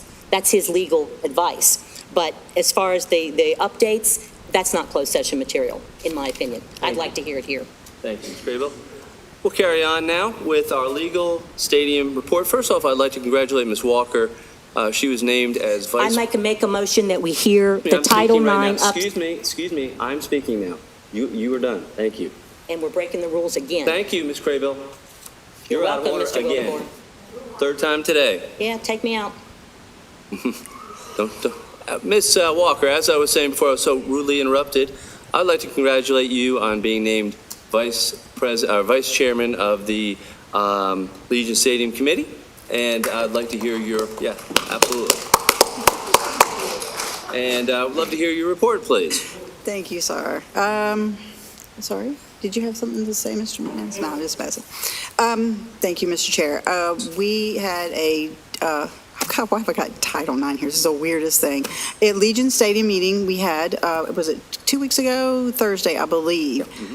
So they gave us an update on two things. Yeah, here's why Title IX is important. Because we had a Title IX audit that basically told the district that we had a couple of facilities, New Hanover High School and Hoggard, women's softball, that needed to be updated to bring up to code, to bring up to Title IX improvements. So because we work with the city of Wilmington, New Hanover High School, and the city and the county and the school district, we only got the update for New Hanover High School's women's softball. We heard a report from Matt Bransett from LS3P that basically told us the timeline and what the changes were going to be to Godwin Stadium, which is where the Hanover girls play. The start date for improvements will be May 13th. and they should end by the end of December. They're going to do batting cage. They're going to redo the batting cage and the retaining wall. They're going to put new modular units in there instead of the underground dressing room they had, which apparently was not very good. It was very old. They are going to, the dugouts. They're going to replace the concrete blocks and paint them. The bench system is going to be mounted on the wall with a helmet, and they'll have bat storage. They will also have a small storage facility and a safety fence at first and third base. They will be replacing the sound system because that is outdated. There will be a new foul pole, a new scoreboard replacement, and a new batting tunnel. I'm trying to give you all the good details. Basically, they're going to redo it. Oh, and an interior HVAC for humidity control as well. So they're going to really do a lot of updates to to improve the women's softball for New Hanover, and we hope that makes them more competitive with the other schools. That is, like I said, it's going to happen and be finished by the end of December. So we're looking forward to that. The next update. Anybody have any questions about that? Yeah, isn't it? Thank you. Yeah. I mean, they're doing a great job, and hopefully Hanover girls are going to kick butt. Anyway, so the next update we have is for the turf, the Legion Stadium turf update. We originally wanted, Legion Commission approved that, and we wanted to get it started in January, but I think sports was still going on, and so they ended up moving that. What did we say? Let me look at my notes. I was going to give these last week, y'all, but now they're still here. Now I'm at the mercy of my handwriting. So they put bids to contract. That was another reason it took a really long time. When you put a bid out, you've got to get people to actually return bids to you, and that was another reason for the delay. They got 2 bids, and it looks like they chose Spirit Turf, and it came under bid. They tend to put out the bids a little bit higher just in case, but they actually were under bid, and so whatever's left over, they're going to return to the city and the county and the school district. The lifespan will be for 8 to 10 years, so we are at the next meeting in July. What we're hoping to do is look at capital improvement plans going forward, so we can kind of start saving money up. Come 8 to 10 years, we can replace the turf again. Let's see. It's going to be striped, and it's going to have the logo on it, and it is going to be a lot better than it is right now. Let's see what else I've got here. Oh, so they said it should be done. They're going to wait. It's going to be done in June, because before it was December, like I said, and they got the delay, so it's going to be in June now. So hopefully, come the next season, we're going to have brand new turf, and it is going to be awesome because that's Hanover's home field. That means we're also not going to have graduation at Hanover. We're going to be in Brogdon. Is that correct? For anybody that's listening, I guess we're going to be in Brogdon instead because of the turf. Let's see. But like I said, next meeting is in July. We're going to actually look at I think she said 5-year capital improvement plan for the three entities, and then we'll report that next time. So, anybody have any questions? Excellent report, Ms. Walker. Thank you, Ms. Walker. And now, do you have a question? Yes, thank you. Was it ever discussed why we don't have graduation at UCW anyhow? All the high schools. It's so convenient. It's Air conditioning? It's air conditioned. It's just Covered? Wasn't it a money issue? it sends a strong message about the seriousness. Eddie would probably know. I think it was a money issue. Let's maybe Dr. Feston answer. Why Okay, we changed? I think it was during COVID. No, it was during COVID, and the principals liked it, and that's why we continued with it. It wasn't Principals liked it. Yeah. Like what? At the schools. And so do the families and students. Okay, well, I won't comment on it. I would tend to agree because my children graduated and UNCW was chaos. I'm saying it was hard to find It was in and out. I parking. remember that, yeah. I mean, it was a lot. So I kind of like the home field It was cool, though. advantage. It was definitely cooler. So if 2 Yeah. high schools wanted to go to the, could they go? It's kind of They expensive. have an option? Just curious.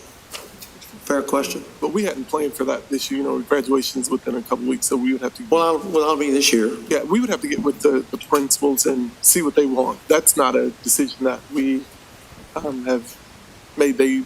Once COVID came, and then we continued with it, and no one said we wanted to go back. And so that's where it would have to be all or none. I mean, I prefer it. Ms. Bradford? Do they charge for that, Dr. Faust? Really? And we're going to carry on with Ms. Walker it's a Ms. Walker show right now, which is great. But next we have the task force. Ms. Walker? I got the next one too, y'all. Yeah, I know, you're all three. I got Head Start too. So I had presented it the last meeting. We were supposed to give all these updates last time. I did kind of send out a little sheet with some statistics on it. If you don't have it, that's okay. I'll send it to you again if you need it. I just want to say, I want to first of all thank you, fellow board members, for your support and wanting to keep this work of the committee going. I think I got a heads up that we might be making an official committee soon.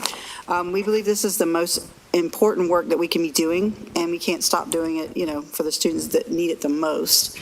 Well, I believe we definitely should be celebrating our successes because we have a lot of them. Our work is far from being done, and that's the reason for the task force in the first place.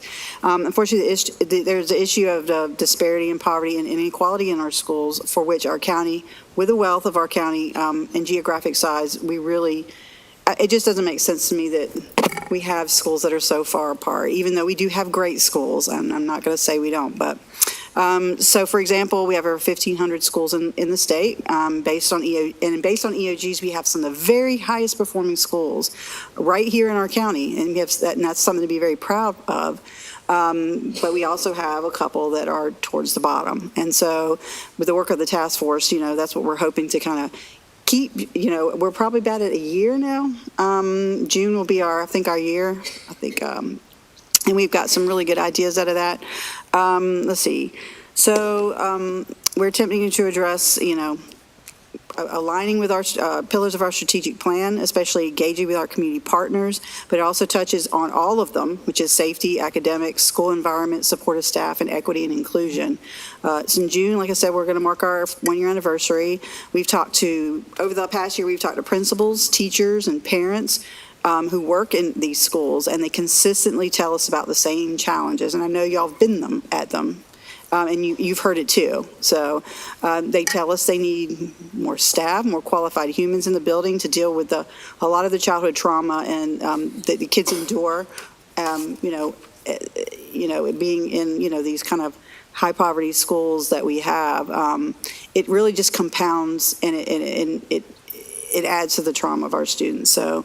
I know I harp on it all the time, and probably folks hate me talking about the trauma part, but it's clear. So all the members that have been there, you've seen it, you've heard from staff members, they're all pretty much saying the same thing. So the last one was their teacher roundtable. And so we have split into 3 subcommittees just for folks out there and for our board here members that don't know. We have a leadership, a community resources, and a mental health subcommittee. And most of the time, my time has been spent with the mental health subcommittee.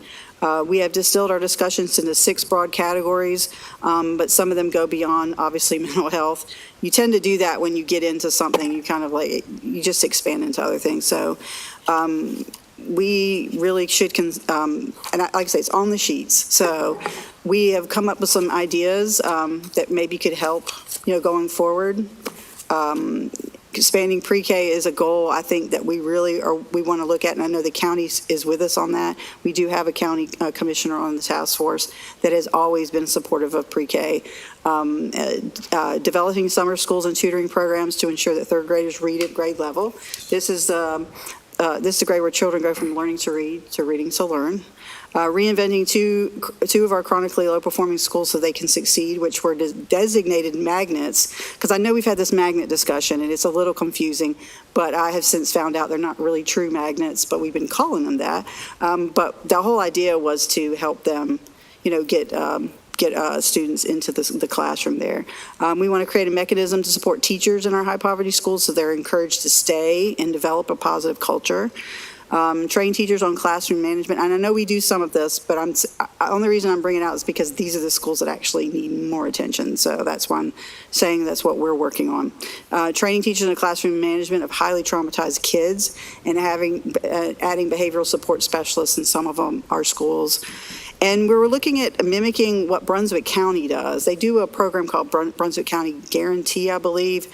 We have a task force member who is at Cape Fear, and he has already had some discussions with Brunswick County about how they do their program. We would like to bring it perhaps to New Hanover, maybe call it New Hanover Hope, so that all our graduating seniors have an opportunity to go to college. And then we just have to be creative when we work out funding issues. You know, we have people in the room when we have these meetings that are well connected. We have chamber folks in there. And I think we're going to probably revamp our list going forward. You know, it's been a year. And we've gone into these interesting kind of directions. And so we really want people on the task force that want to be involved with building these programs up for our kids. So I guess I'll just say, as an elected board in service to our community at large, I believe it's imperative that we help our students. We all have a stake in this, whether we have children in schools or not, regardless of the neighborhood we live in, because I know we all are at different ages in our in our lives. My kids are grown up. And so I welcome the board's continued support. So, I mean, I know we've got a meeting come up in June. I'm not sure how the rotation cycle went last time, but you're on the committee with me now. So I would like to invite a couple more board members for the next June meeting, if that's okay with you, Mr. Chair. But anyway, I could go on and on. Anybody has any questions, please get in touch with me, and I'm happy to answer them. Well, thank you, Ms. Walker. That's a lot, y'all. I'm sorry. And It's a lot. don't, just keep going, because you got one more to go. Oh, yeah. Okay. Let me just roll this back here. I got another one. Yeah, we're flying now. So Head Start is the next one. So Miss Smiles actually sent me another update where she texted me and told me. So the attachment is already on there for everyone to see the report. I don't have to read all that to you. But she had given me a list of things, kind of highlights, if you will. And these go back pretty far, but I don't think we've had an update in a while. So she said, she sent me an email on the night, said that kindergarten transitioning night was held on March 7th. 8 elementary feeder schools participated in the event: Freeman, Alderman, College Park, Mary C. Williams, Forest Hills, Sunset, Winter Park, and Wrightsboro. They have over 100 students that will visit the following schools in April, which obviously just passed, which is Freeman, Forest Hills, Snipes, College Park, and Sunset Park. Pre-K ensures that every rising kindergarten student will be registered for kindergarten. Senator Lee visited Johnson Pre-K Head Start Center this past month to learn more about our partnership with AppSeed, which provides free learning devices for Johnson Pre-K Head Start Center going on year 2, exploring funding and options for expanding seedling learning devices to all pre-K sites. So that's great. They're excited to share that they have a hosting an early, this happened on May 3rd, mind you, but hosting an early childhood educator symposium. I guess we'll get an update next month on how that went. It just says that New Hanover County Schools pre-K leaders, they're presenting. So I look forward to hearing that update. Community announcement, student placement for the school year 24-25, ongoing recruitment. Please apply for pre-K at the Hanover County Schools website. Let's see, returning children rising to 4-year-old classrooms are receiving acceptance letters. They were awarded a $30,000 Smart Start grant for the year 24-25, so that's great. I'm almost done. Governor Cooper came to visit on April 16th. Brooklyn Art Museum Academy concert was held, and there was a huge parent turnout. And returning children for the next school year have received acceptance letters. I think I already said that, but they're still working on placing children. They received their funding from May the 1st through June 30th, 2024. And it says it's linked in the report if you want to click on it. And rising kindergarten children have been enrolled in kindergarten for the next school year. So that's the update from Shannon Smiles and for Head Start. That's a lot, but I don't think I've talked about it in a long time. So that's a lot. Any questions? I don't know if I can answer them, but. Thank you, Ms. Walker. It was great to hear that. I just will point out, as I always do, that of the enrolled students, 256, where'd it go? Single parents are 192. That's 75% of the students involved in this program. I don't think we can continue to ignore the fact of that in dealing with things that we deal with in the school district. So, Mr. Wilbur, what does that have to do with the work that we do? We can't turn away a student who has a single parent. I don't think she's meaning for us to do that, Ms. Bradford. I just think that was, okay. Yes, ma'am. Okay. Okay. All right. Okay, so one more, Mr. Again, Ms. Mr. Walker. I need to make a motion now before the meeting is over, and I don't want to get cut off by 9 o'clock. Let me just finish. Okay. Ms. Walker, I want to thank Ms. Walker for all 3 reports. Thank you very much for that. Ms. Craybill. Okay, so I would like to reconsider the motion that we made, reconsider the motion to accept Pointer Sproul as our attorney. And it says that I can't interrupt the conversation going on, so I waited until you told me to go ahead. Does need a second. Debate, it varies. Can we amend it? No. Vote by the majority. So I would like to make that motion to reconsider the decision to use Pointer Sproul as our attorney. Mr. Chair. I don't think she's allowed to make that motion. I think it has to be somebody who's the negating individual to reconsider. Oh, so it can't be me. Okay. That's what I second. She voted with you last Q, will you do that? time. She voted with you last time, too. All 3 of you voted for it last time. Okay, so then I would like to make another motion to rescind the decision that we made about this temporary policy. Some teachers are already emailing in going, I'm evaluated on having diversity in my classroom. And so does that mean the principal's going to come in and give them bad ratings because they don't have those things up? It's part of our, it says part of the curriculum, but so flags from foreign countries, should be allowed in there. So I'd like to reconsider that discussion, and I did vote no to that. And I didn't bring it up, so.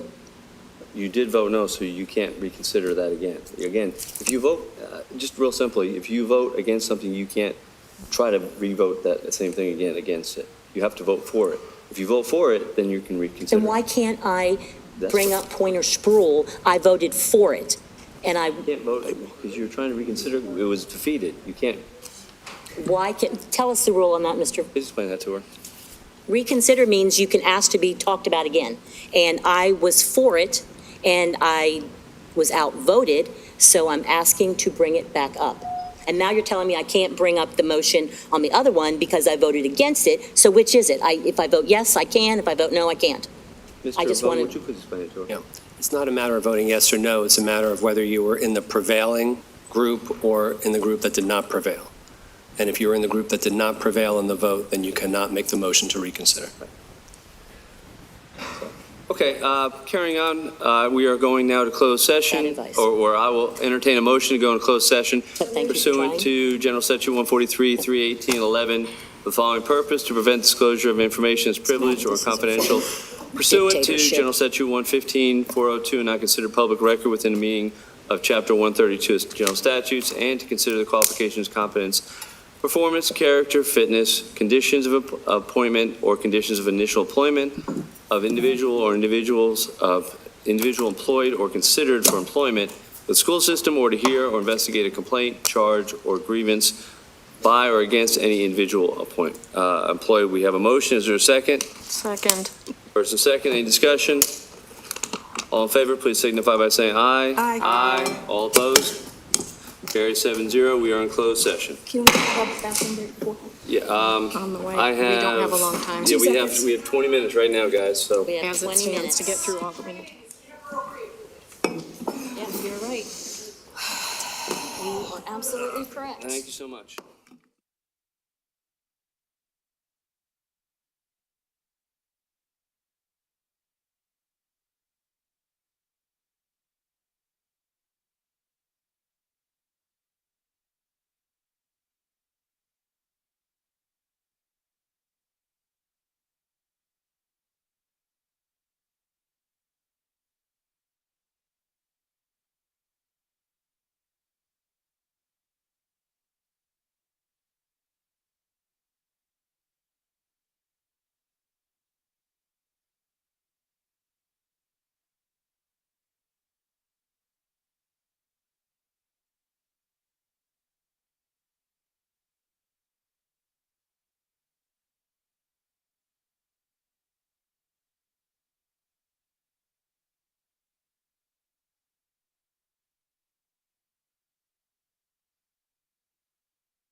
2, 3, 4, 5. Back in open, 6. All right, we are back in open session. Because of time, I am going to make the decision that we're going to skip over correspondence. Just quickly, announcements. There will be a policy meeting on Tuesday, May 21st, 10 o'clock. There will be an agenda review on May 28th, 2 p.m. All this information is online here. And New Hanover County Board of Education will hold a June regular board meeting on June 4th at 5 p.m. Curriculum meeting on May 20th. I'm sorry? Curriculum meeting at May 20th at Curriculum meeting on 4:15. May 20th. Thank you, Mrs. Craybill. At this point, I would entertain a motion to adjourn. So moved. Is there a second? All in favor, please signify by saying aye. Aye. All opposed? Thank you. We are dismissed. All right, We are can I adjourned. have the thing? The paper. The paper.